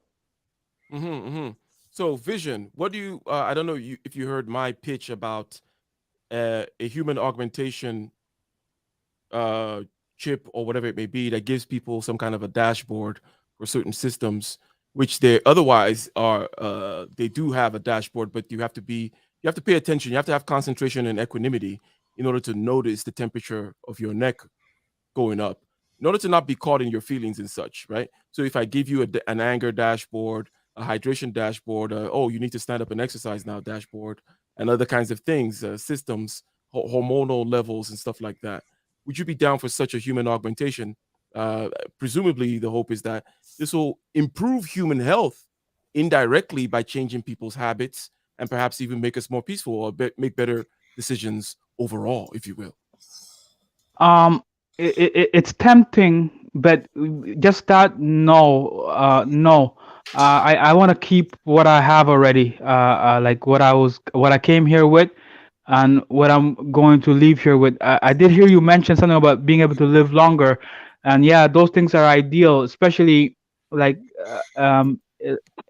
because there's so much to do, like like the one thing about transhumanism, and I'm not going to go too far, is if we are able, like I'm not able to leave this planet, and only a very few people have been able to go, like, to the moon, or go to the space station, and there's plan for people to go to Mars. I'm not going to go too far, but we may have to be. I don't understand the science of why we can't go past the Van Allen belt if we can, and how we can survive a long journey to other planets on a physical status. Like in the movies they put you in status, but just that augmentation, just something in the brain. I don't think I would want it, but the only thing that comes close to me, what you're talking about, is a Ghost in the Shell. They had it. People had those implants, and they could see everything without an augmentation that you speak of. So the idea has already been put out there in fantasy, at least. But no, I want to keep everything I have. I like being you. I like the way I am, man. Oh, okay. So, to Niger, would you take that augmentation either for yourself or for the masses, or you take it with an addition, with an amendment, or do you at least are sympathetic to the spirit of it here, basically saying, look, I'm not necessarily going to give them some kind of chemicals to improve their health, but I'm going to give them an ability to be able to monitor themselves better and make better decisions, and not take another tub of ice cream, because they'll be able to get these alerts like a car engine light flashing, saying, hey, you're ruining your spleen or whatever it may be. And also this thing about space travel as well, if you wanted to react to that as well. Yeah. I think that kind of technology, I don't think I have much of an opinion on it in terms of being against it per se, because it's not altering you as a human being, it's just augmenting. I think when it really gets dicey is when it starts altering you on a genetic level, that basically, which means when they give birth to you, you're not human being and the normal human being that we know of anymore. Yeah, and I think that, okay, let me think about it the way this is going to play out in my mind anyway. People at first would take this stuff on, but later on, when technology advances further, you would think they would take more of it on, but most will go retreat backwards into becoming normal human beings again and putting the technology over them, like the way we wear technology today. We don't necessarily put them inside us, because technology will be so advanced that you'll be able to get everything you need done. You can live long, you can do all those things without needing to insert them into your system. And I beg to ask, I keep asking the question, why would you need to put it inside you if you can achieve the same thing without that? You I just don't see why the human beings would do that. you're just resisting this. You're resisting the penetration, I guess. Because there is no need. There is no need. If you can achieve immortality, you can achieve communication, you can see, look at the stars and do whatever you need to do, travel fast, go into space. Why would you need to stick them inside you anymore? You don't need that. Because you are breaking the evolutionary chain that you don't fully understand. If you just start altering the genes and stuff like that, could be extremely dangerous.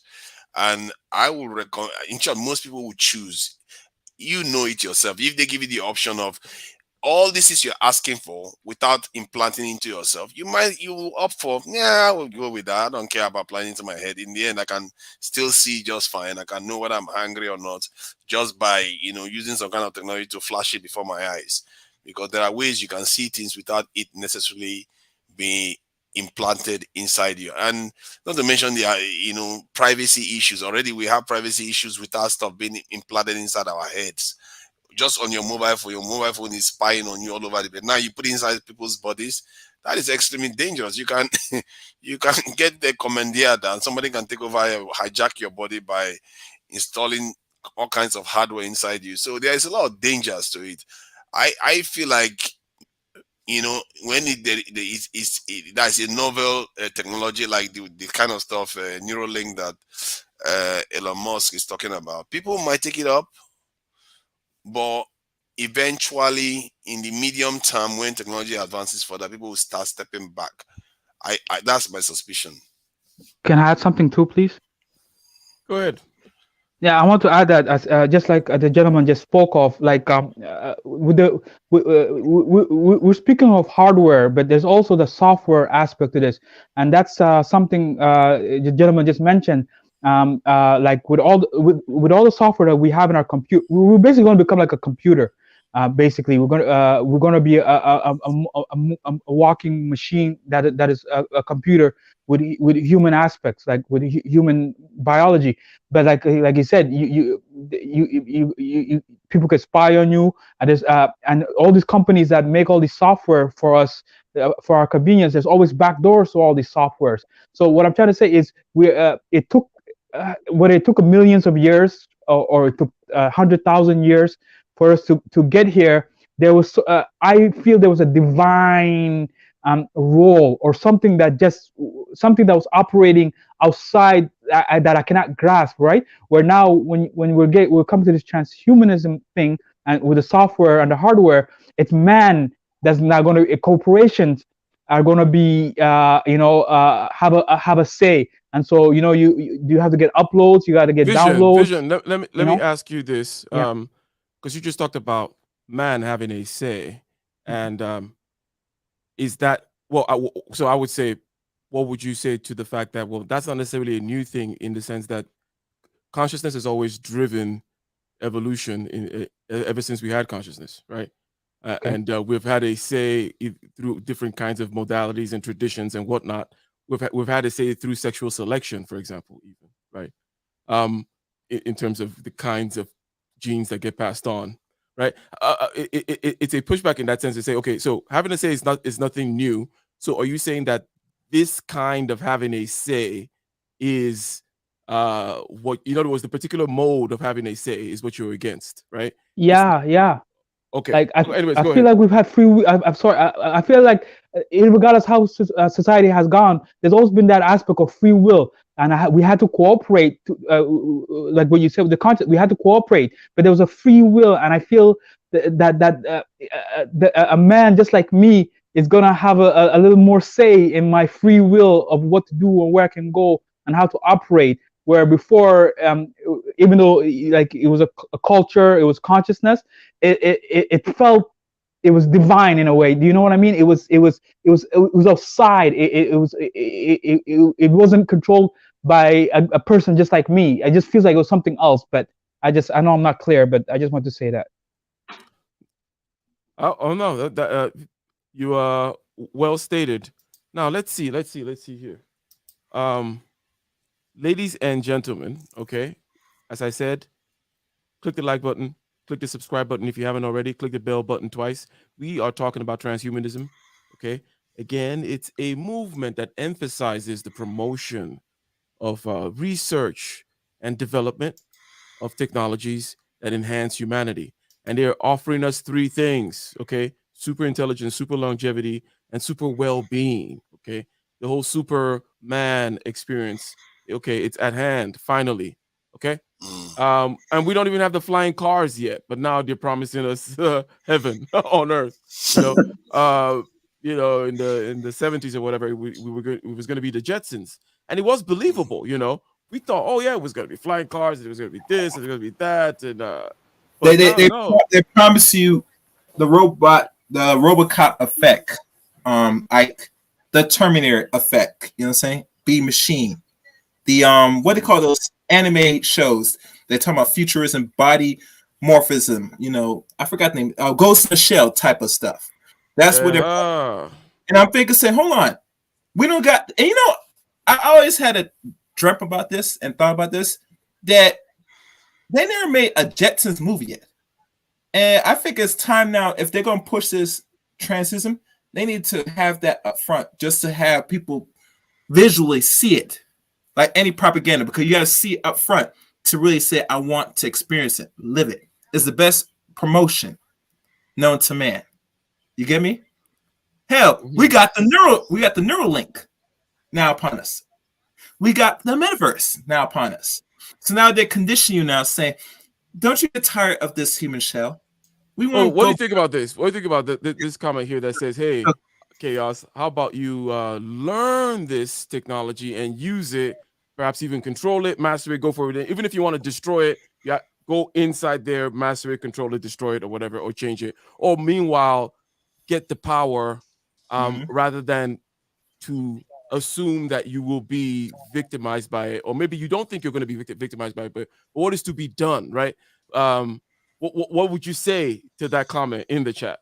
I would go in further. Why can't I just create it, since I am a being myself? I mean, do I should have the things necessary to, well, you know, the basics to make it happen. I mean, instead of saying just buying it, because if I buy it, that means someone controls it, and by default control me if I'm not really responsible. So instead of time of saying buy some, we should be the master and create ourselves. That's small. All right. Good.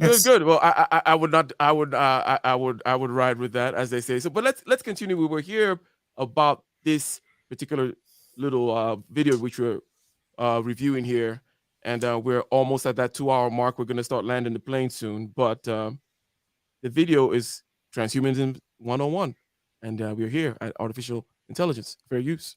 The rate at which an AI will be able to improve itself, it will quickly become capable of thought with precision, speed, and intelligence presently inconceivable to the human mind. If Kurzweil is right, and we end up integrating ourselves with technology, we could be in private contact with this AI whenever we choose. The result of this is that we effectively merge with this AI, and its abilities become our own. This would propel the human race into a period of super... Look at that dude. Walking Wikipedia. Look at that dude. I mean, it's just... Interesting. You. I mean, is this supposed to be you? Like the audio, like, oh, this is you? Like, this is a sales pitch.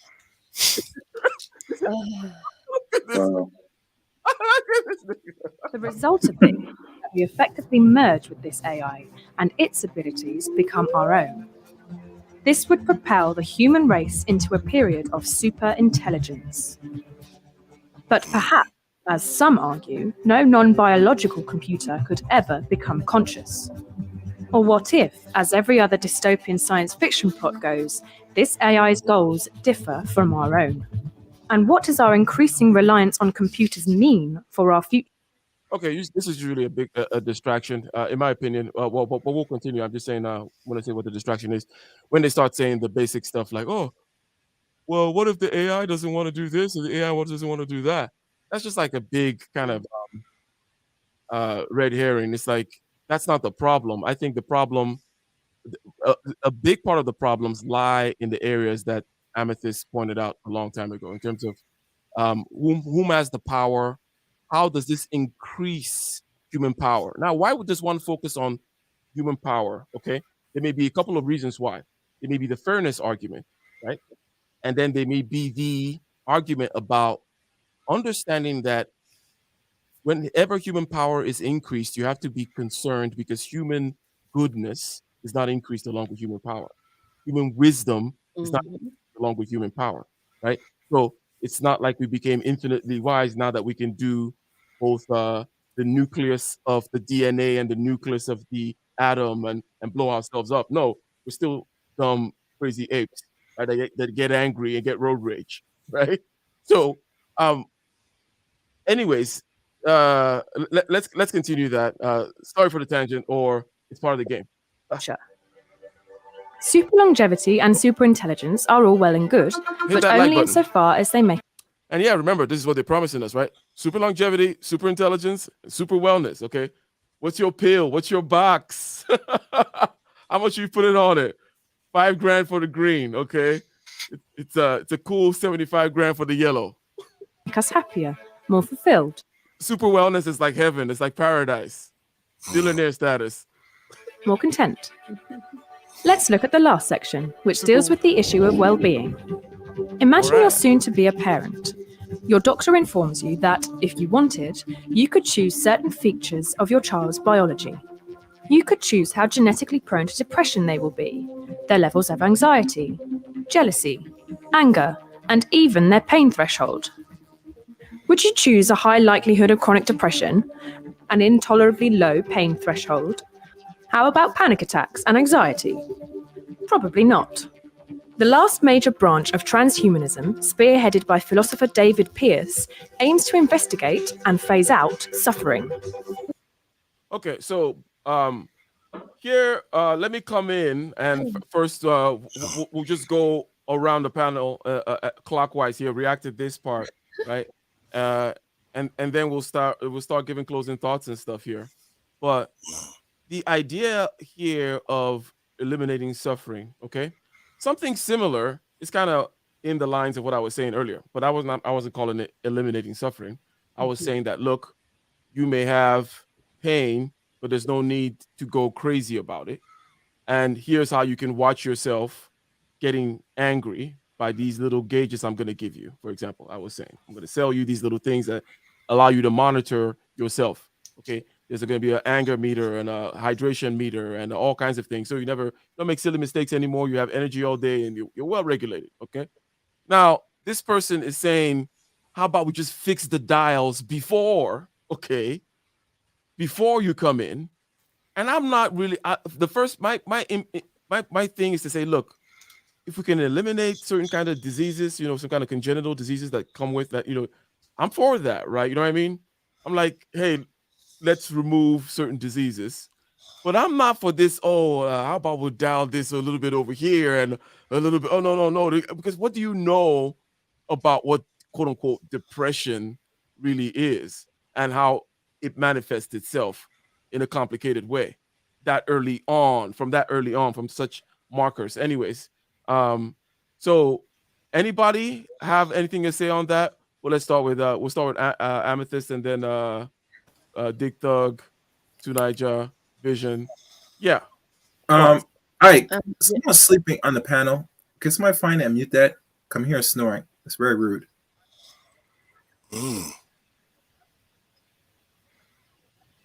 Okay. Do you hear it anymore? No, I'll tell you, but go ahead. Someone starts off. Go ahead. All right, so Dick Thug, any thoughts about what has been said, like, you know, about this kind of choosing, the whole baby choosing features, and hey, you know, dial down the depression and a little bit up more of the upbeat, whatever. Oh man. I honestly, to just go in like that and say, "Hey, I'm going to eliminate this and eliminate that," just because I deem it as negative or bad for human society. I think that's what makes us what we are, to have those occurrences, to to go through those problems, to build us up, to simply just turn the switch off or just dial them down. How would we be able to face? I mean, how would we even know? Like, let's just say you found the, I don't know, the part of the brain that's responsible for jealousy, and you dialed it down. Well, if you meet a jealous person, how would you know what that is? Or, like, you have to have some sort of signifier for the next person. You have to have something to gauge the other. If you ever heard of, and I forgot who coined it. I think it was Carl Jung, with the anima and animus.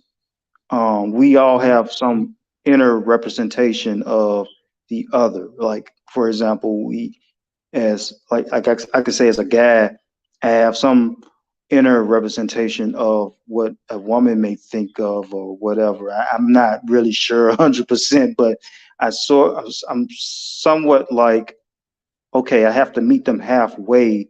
So I gathered information. This builds up this avatar within myself that's, Have an a image. representation, and I say, okay, I'm gonna gauge this person based off of past experience. So if you dial these experiences within a person, then how are they going to, engage in discourse and what have So, to Niger, right? Any thoughts about this baby factory thing?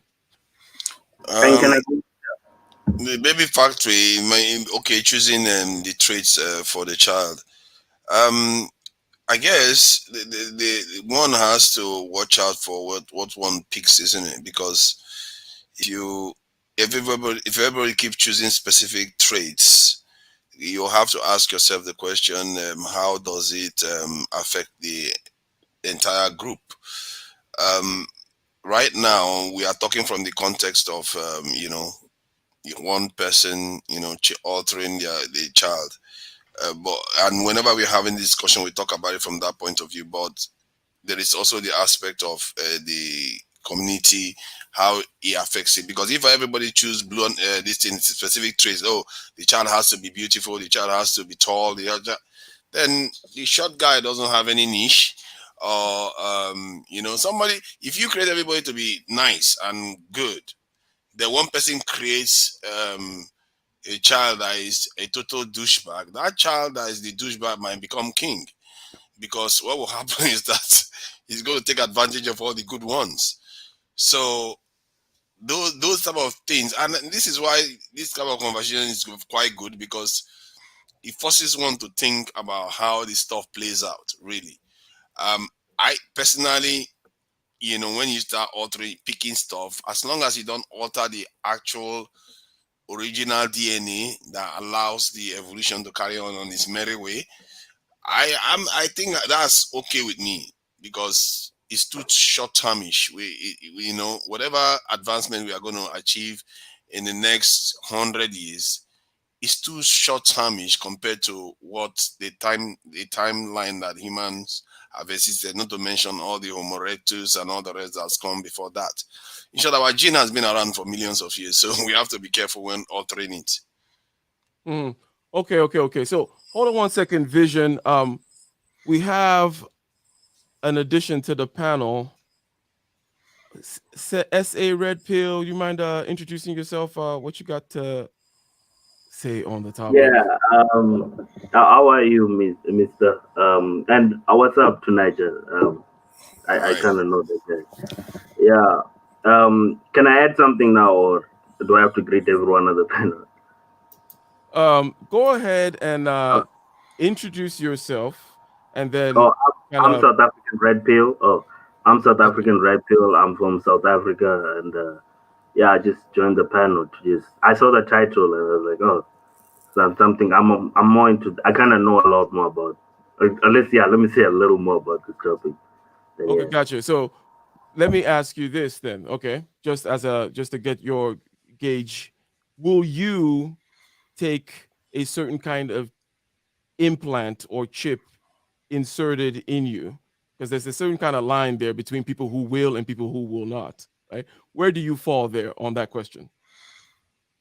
Well, to be honest, I mean, I'll be honest with you. I'll say yes, I would. But Mhm. such a I've said thing. yes. I said yes too, but anyways, go ahead. Okay. At the end of the day, I don't think this is something that most people will even be able to afford, right? This was gonna be a Mm, luxury for the top people. So it always weirds me out when people have this idea that they're gonna be enforced or this is gonna be forced to them. No, this is gonna be a luxury. This is gonna be a luxury for mostly the rich that wanna probably store some of their cognitives just to see maybe. I mean, some I've been on Clubhouse and I've had this conversation before where some guys talk about they want to see the future, what it looks like. So I mean, I'm not that far up on it. I just to see what it's like. That's more on me. But what I've noticed a lot, it's a lot of specifically whites. They're the ones that tend to have a lot of these conversations on, defeating death. That's what they call it. To trying to defeat death, and in a way they kind of have achieved it because I think there are mice. There was a story I was reading about how an article I was reading about how they were able to be able to have I would say like a digital brain of a mice.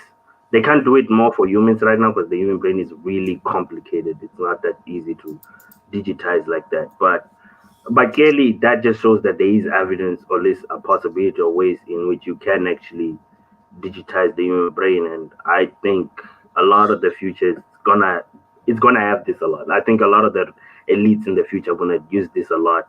They're gonna imprint, have what's it called, Neuralink. I think that's Elon Musk's company. They're gonna have a lot of the Neuralinks to machines and stuff.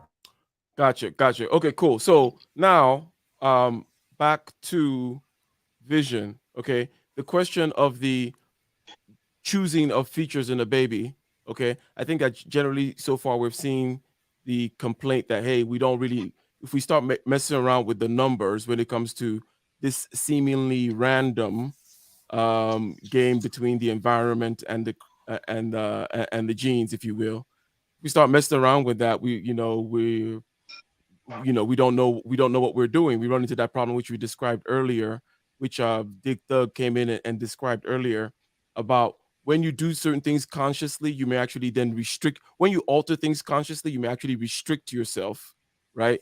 Because the natural order, okay, may have its own wisdom.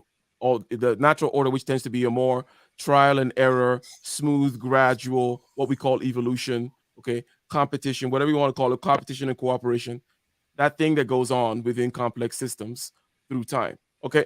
But anyways, what do you have to say about these the selecting features of your baby? You want a happy baby. You don't want a depressed baby, right?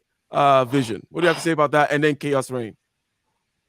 Um, to be honest, that is a complicated scenario for me personally. I don't know how to answer that because I don't really understand where all that stuff stems from. Is it from the environment, or is it genetics, or is it just the situation that we're in? But the one thing is like I had Stephen Hawkins come to mind. I think he had like ALS. So like the one thing, being able to predetermine what the baby will come out like, then like the advantages, like yeah, we're going to be able to get rid of diseases, that we're going to be able to predict what's going to be the problem and erase it, not have it happen, right? So sometimes you have people who are born with deformities, But I think a lot of those things are environmental, is because of what we are doing to the environment. So it's sort of it's a two-pronged problem. It's because of what we do to the environment that's causing a lot of the diseases and a lot of the problems that we end up coming up with. So to be honest with you, this is a Pandora box for me. I don't know. I don't really know. I don't know how to answer that question. Something tells me it's not right, but who am I to restrict people that want to start choosing genetic features like blue eyes and blonde hair?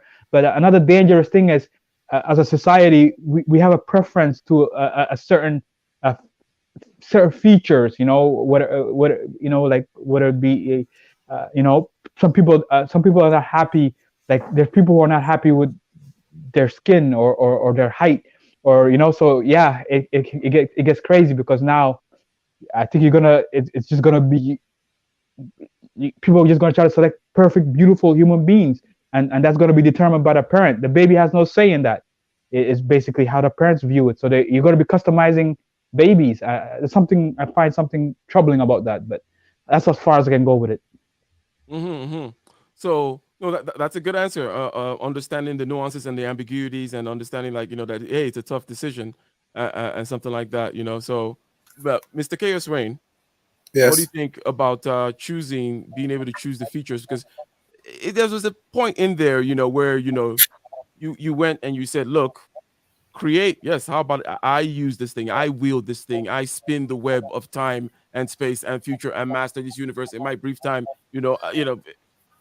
Why can't I be all that I am, you know, and use all these things? So how about tinkering with this particular aspect? Would you select the features of a child? And forget features when I say in this way, even personality, or even remove certain chances of certain kinds of things that you consider to be bad. Okay, would you do that?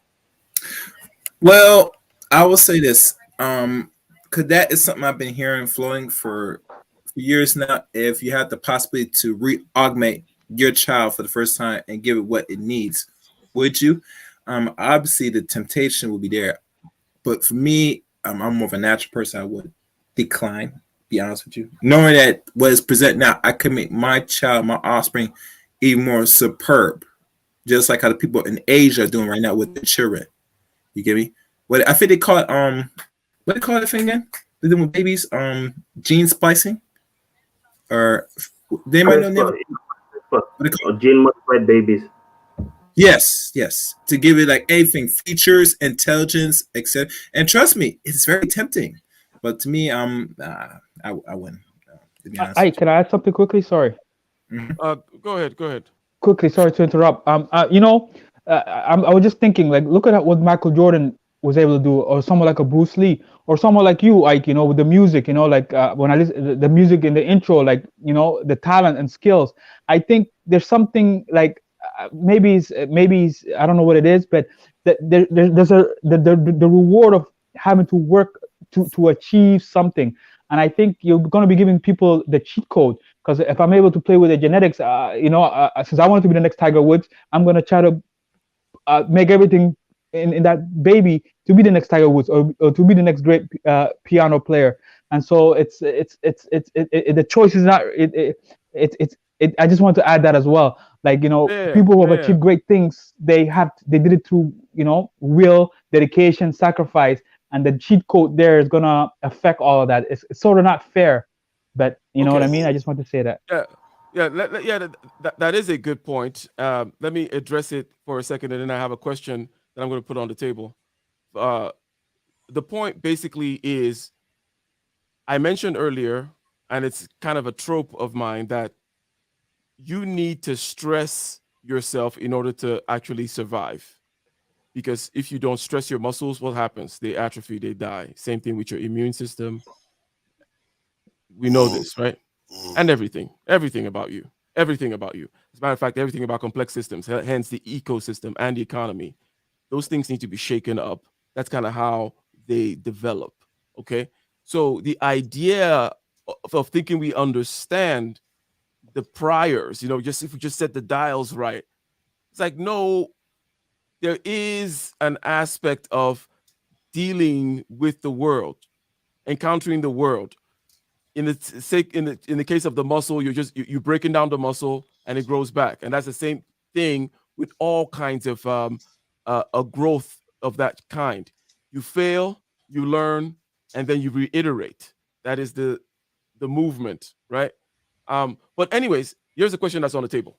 They're talking about well-being, okay? Because they give us super longevity, they give us super intelligence, and now they talk about super well-being. Now, is anybody willing to tell us their definition of well-being? Because if I may lay the groundwork for a second here, there is an idea given by represented, let's say, by some people like Sam Harris, that there is an objective way of measuring human well-being, and this can serve as some kind of marker for human morality, if you will, right? That there's a way of imagining the worst possible hell, right? Because that's a good place to usually start. You can easily start from the negative side, right? There's a way to imagine the worst possible hell, and then everywhere away from that is like a start towards something. And then we can look at peaks too. And understand that there may be local peaks of which you have to go through a valley and then to get to even a higher peak. But we can understand valleys and peaks objectively in the landscape of human well-being, they would say, right? And then some would say that no, that people feel their well-being or they don't. And you can't come with this imposition of telling them that you can, but all you're doing is going to be with power, right?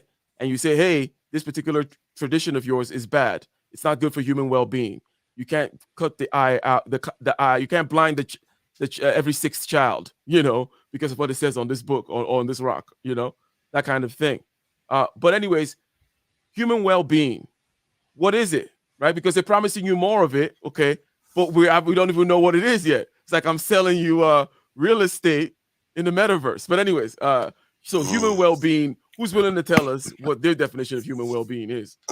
I think that definition is a convoluted one because I'm not sure there is an objective well-being technically. The well-being of a psychopath is slightly different from the well-being of an altruistic or an empathetic human being. I guess that is why that question is very tricky. I have a little bit of a quibble. All this stuff we're talking about implanting, are they all going to be non-metallic and non-magnetic? Because we don't want to be walking around watching for magnets everywhere people are going, and why there is a chip in your head. That's the risk of being transhumanism. You're gonna be subject what to kind of risk is that? By magnetism. Lag lagation, slow bandwidth.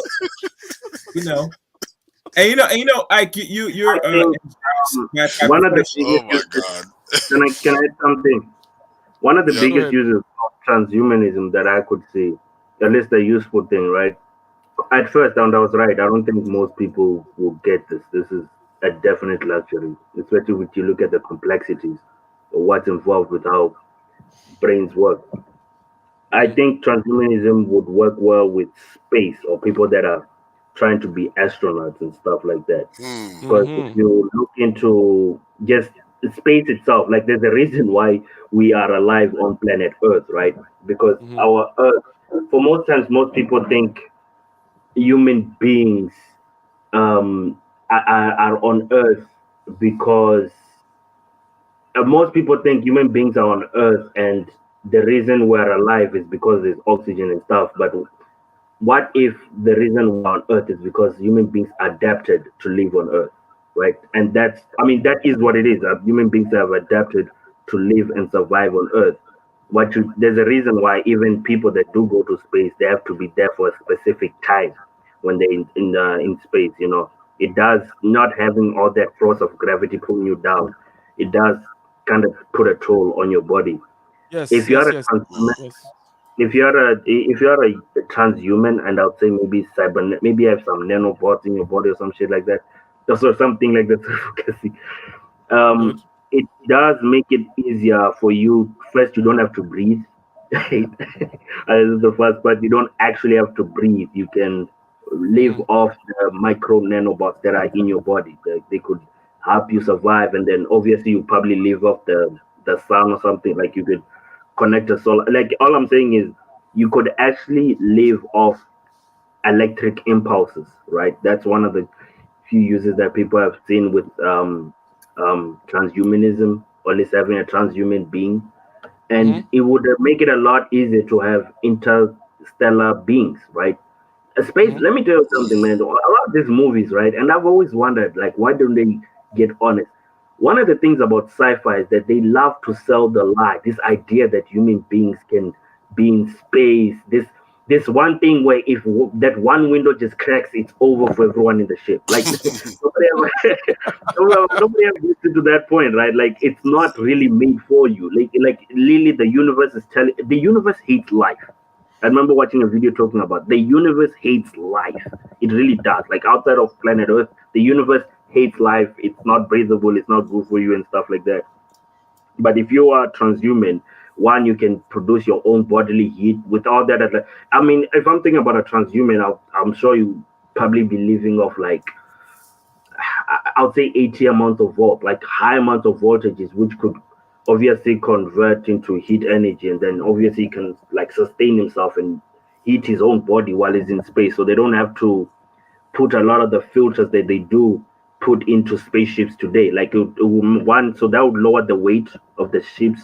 Like they won't have to put so many things that they will have to put for normal humans out there. And yeah, it will make it a lot easier for us Well, to why do actually that? have. Why not just put robots in there then?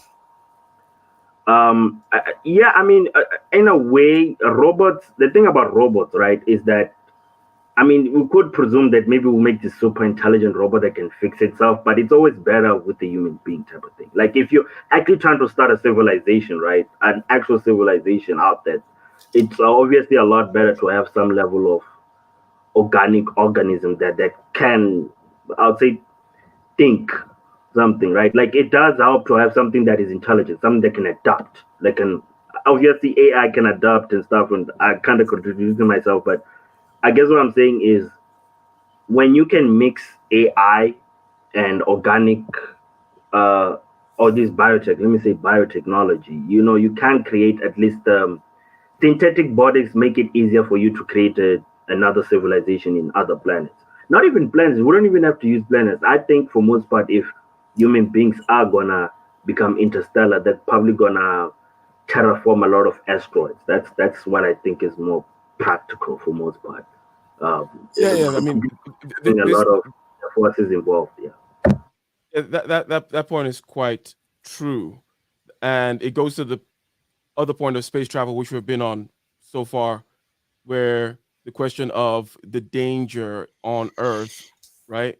The danger of staying here for many reasons, or perhaps another desire for just kind of exploration, makes it such that it's a real question that we go out. But planets that are habitable or are far away, okay. And if you're talking about interstellar stuff, interstellar travel, that's a really long time, right? And the idea that we're going to, Yeah, as Mars is human very beings, we're far. going to, yeah. So then you're gonna Mars is one thing, but talking about going to the next star system, right? Light years, right? Like it's light years. Like how far is light travels in a year? Like it's in light years. I've got to run before I get into trouble with Her Majesty here. But this conversation, man, I really wish it was started earlier because I think it's a very interesting conversation. I hope you do more of something like this. Because Yeah. I enjoy interacting with people. Clearly, most of these guys are from the physics or scientific background, and it's very interesting. So, but shame, it's almost 5 o'clock in Her Majesty's territory. I gotta run. Yeah, for sure. Thank you. So nice having you too. And let's go around and give our closing thoughts, okay? Because I too got to close this out. But meanwhile, let me go ahead and give a shout out to the super chats in the building, okay? All right, all right, all right. I think we Mr. Awesome here talking about unless the coding is removed from us, I believe we just capable of remonetizing. Memorizing tomes and such. Okay, talking about our ability to memorize being affected by the fact that we now have Google, and we mentioning that before books, we used to memorize whole epic tomes and poems and things and the whole Quran or whatever it may be, or before certain. Anyways, so shout out to you. Okay, thank everybody who super chatted, and I think there's another super chat down here that I'm going to highlight. Okay, as we go along. Again, good conversation today about transhumanism, a social and philosophical movement that emphasizes the promotion of technologies, okay, that enhance human beings. Okay, what is human enhancement, therefore, right? And then we were clear that, you know, we wear clothes, we have cell phones, we have cars and things like that. So we are what is called an extended phenotype organism. We have these shells and things that we carry around with us. It's just part of the gig, right? Shoes and glasses and whatever, right? It's kind of how we roll. But now we're able to get to this point of singularity where basically we will merge. We cannot even see, we cannot even project, we cannot even predict what will happen next in terms of our ability to merge with the artificial intelligence from an information standpoint, from a neural standpoint, if you will. Okay. Now let's start from Amethyst. Okay. Now, Amethyst, I think we signed you up for the program of getting, you know, those markers. Like, is the internal Fitbit. Basically, we got the internal Fitbit package for you. It'll tell you your hydration report. It'll give you all kinds of things about, you know, whatever your particular weakness is, procrastination, certain hormonal levels, whatever it may be. You got those gauges. Okay, cool. But anyways, starting with you, and then we'll go around the panel. You, Vision, Chaos Rain, and then South African Red Pill to close out. Some of you just give your closing thoughts about this topic so far. Changed any thoughts after we thought through all the choices that may or may not be made? Go ahead.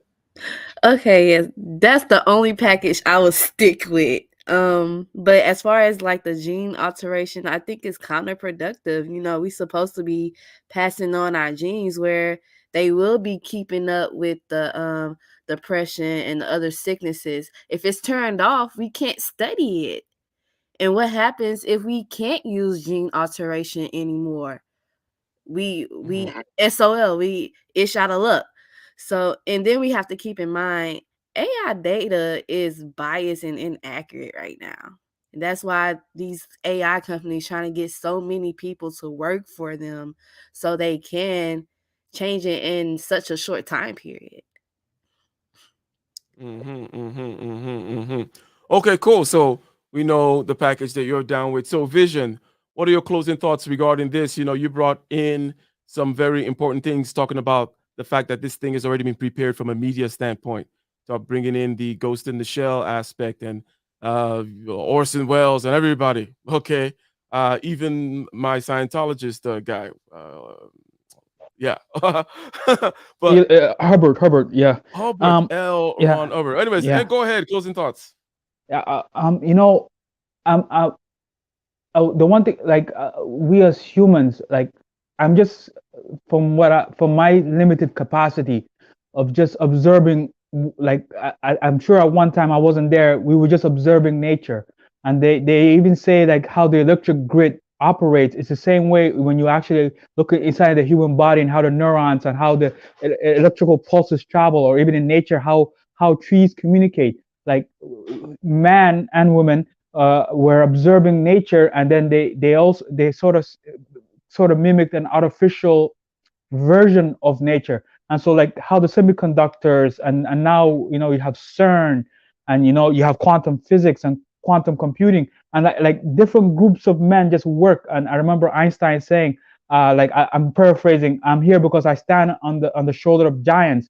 So like as humans, we were learning from previous generations, and we just kept perfecting whatever it was we were doing. Like when I look at the pyramids, when I look at the cathedrals that took generations to build, families of you know, to build such things. And you know, you look at the Vatican, and you look at all the wonders of the world. Like man has done all of that, and now we've we've reached a point now where this is where we are. You know what I mean?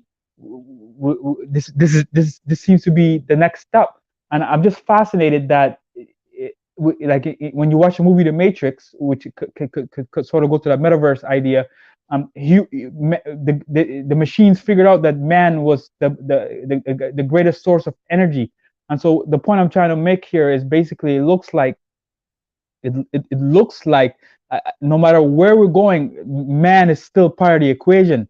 And then who designed man, right? Like how did we get here? And now we're important equation to, we have to be a part of this. Like they want to integrate us with machines, with computers, you know, from a software and a hardware point of view. So I find that amazing. Why I have more questions than I have answers, and this is a fascinating topic. But it's here. The media programmed us. The next generation is going to accept it. And I did have one more point that I just wanted to make is I'm not you're the subject matter expert in this, Ike, as the panelist. But like something about us leaving Eden, you know, like everything was taken care of, and we separated, and now we're just look at what we've created, and it just something is wrong. And and from if you're not a religious person, we've separated from nature. Everything's artificial. Everything is synthetic, and that's all I have to say. So thank you. Very good, very good. Thank you, thank you, thank you. You're always welcome back, sir. Okay, now, okay, we got Chaos Reign. What are your closing thoughts, or maybe there's something you would like to promote, or what you got going on this tomorrow on your channel? Chaos Reign. One thing I probably will look at, I might do a stream on something that I saw on another channel. I ain't gonna give too many details, but if you subscribe to the channel, be on the lookout for that. In regards to transhumanism, this is the wave of the future, Ike. I always envisioned that human beings were going to be more than just the shell, and they're going to move beyond the physical shell into the digital/robotic stage of the next stage of evolution. Enough of the movies, if everybody was born a certain genre in the 70s or 80s, you will see constantly always promoting the future, the next wave of things. The most popular movies, last time I checked, was Star Wars. Then now Star Wars, we've got Back to the Future with the hoverboards, and even go far as Terminator and Robocop. You got to understand that the future is here now, and the future is upon us. And you should not be afraid of the unknown at this point. You're going to have to embrace it and either adapt and make use for your own self-preservation. Now, one thing I will say, Ike, you did say about when people not apply pressure, they're not really gaining nothing. And I think enough of us are not apply enough pressure enough. I think the more people feel it, it's gonna make you, or it's gonna goddamn break you. And I think humans today, especially in the first world nation like America, we're very much coddled and comfortable. That's why we accept mediocre things, because there's no need. But imagine how this system slowly gets to a stage of collapse. How much more you feel you need to be useful and get really down in the grind to really be very productive for your survival. The choice is yours. Subscribe to Cautionary channel. And like always, let the chaos reign. Jesus fucking. Okay. So the South African red pill. First of all, let me ask, is there anything special about the South African red pill, or this is just a description of your, is there a particular kind of difference to the South African red pill? Just the name, to be honest with you. I've been using it. I tried to change it to John Smith and around people. Look, it's just the name, man. There's nothing special. And most people know me by that. So, yeah, what I'm gonna say, right, is first I want to ask, when are you gonna have a similar stream like this? I actually wanted to say more things, or at least get some other people instead on things I'm thinking. But yeah. Yeah, very good. So it is Fridays and Saturdays, okay, around the same time, either after 6 Pacific, right? So by next Saturday. So Fridays and Saturdays, I'm doing something like similar in the sense that open up the panel at some point in the show, right? Yeah, Yeah, okay. And then my last thing I wanna say is okay. The only thing that is hitting me a lot, right? And I didn't wanna make this a religious thing, but there was a guy he was talking about how it's we're getting away from what Eden and all of this. And I don't know. I really personally, I just wanted to have a one-on-one with that guy. I guess that's my fun. But I forgot who it was, but I want to have a one-on-one with him. gotcha. Okay, so those are your parting words, sir. Right? Let me see. Always welcome. Until next time, ladies and gentlemen, we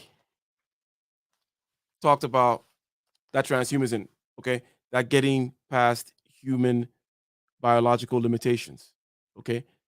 Natural biology, okay? Improving that intelligence, getting that longevity, okay? Super longevity, super intelligence, and super well being, okay? You got it all, right? Would you take the pill, right? And I said, hey, I will take some implants and augmentations and things like that. And perhaps I will suggest a certain kind of program, chip that give people a kind of gauge, a kind of meter that tells them, hey, here's your hydration gauge, here's your anger gauge, here's this particular hormonal gauge, there's something like a dashboard for you so you can control yourself a little bit more. So you're not out there acting a fool, getting crazy in the parking lot, getting into trouble, doing stupid things, getting led by your little head, for example, all that kind of stuff, right?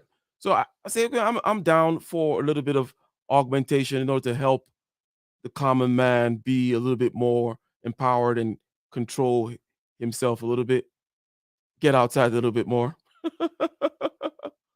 But anyways, ladies and gentlemen, all right, let's see what we got here. The system is coming. The system is coming for all. They're praying and chanting and drumming. With gladness they welcome the fall. The preachers and pilgrims will pillage. The pileups will drop down their bombs. Word them up, word them up, word them up, word them up, word them up, word them up, word them up. Reel it up. All right.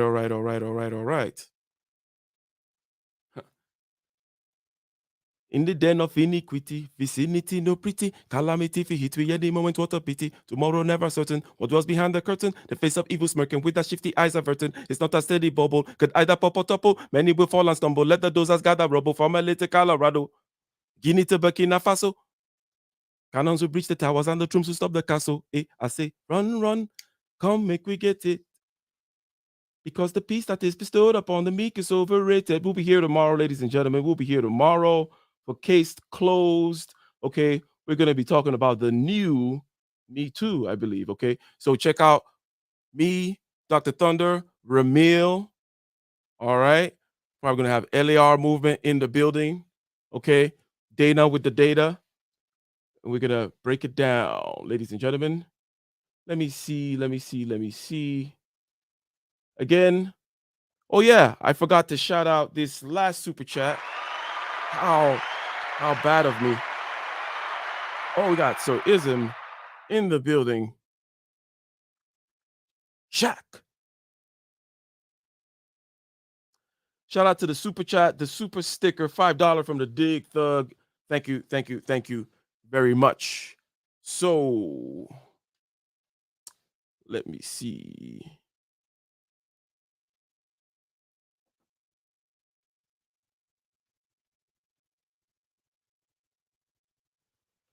All right. Let's take us out with a little bit of that Damian Marley rendition. So there's this song called One Loaf of Bread by Damian Marley, right? Okay. And Damian Marley is one of kind of like my favorite artists. Dance hall style. Very similar to my style, you know?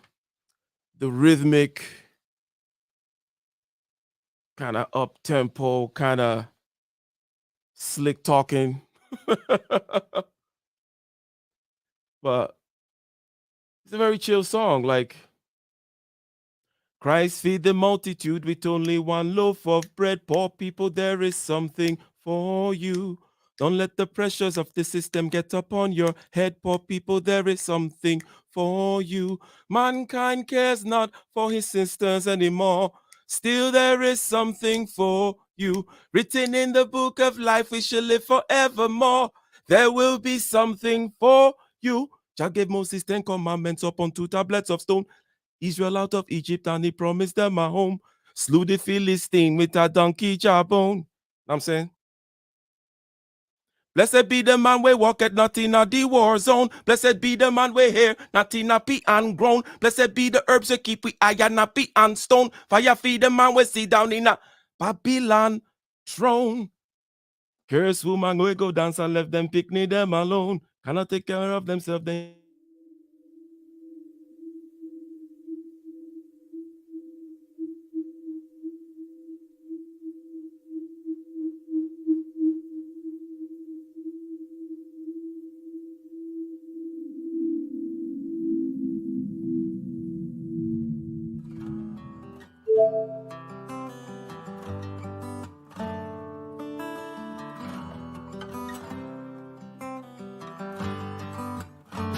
in the den of iniquity, vicinity no pretty, calamity fi hit we any moment, what a pity. Tomorrow never certain, what draws behind the curtain, the face of evil smirking with the shifty eyes averting. It's not a steady bubble that either pop or topple. Many will fall and stumble, let the dozers gather rubble. From LA to Colorado, Guinea to Burkina Faso, cannon could reach the towers and the troops will storm the castle.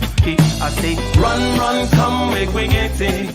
Because the peace that is bestowed upon the meek is overrated. So run, come, make me get it. Calling all your daughters and your sons, we come forget it. I say, run, come, make me get it. Because the peace that is bestowed upon the meek is overrated. Lord, run, come, make me get it. Calling all your daughters and your sons, we come forget it. With the rubble steady rising, and hearts are compromising. Convictions here are stifling, making evil appetizing. The fists are steady forming, and countenance is falling. Defenses are withdrawing, possibilities are falling. In these your circumstances, evil will make advances. Pick up your sword and lances, and be sure to take your stances. Victory is never promised, the battle is upon us. Gather the brave and honest, and the righteous in your corners.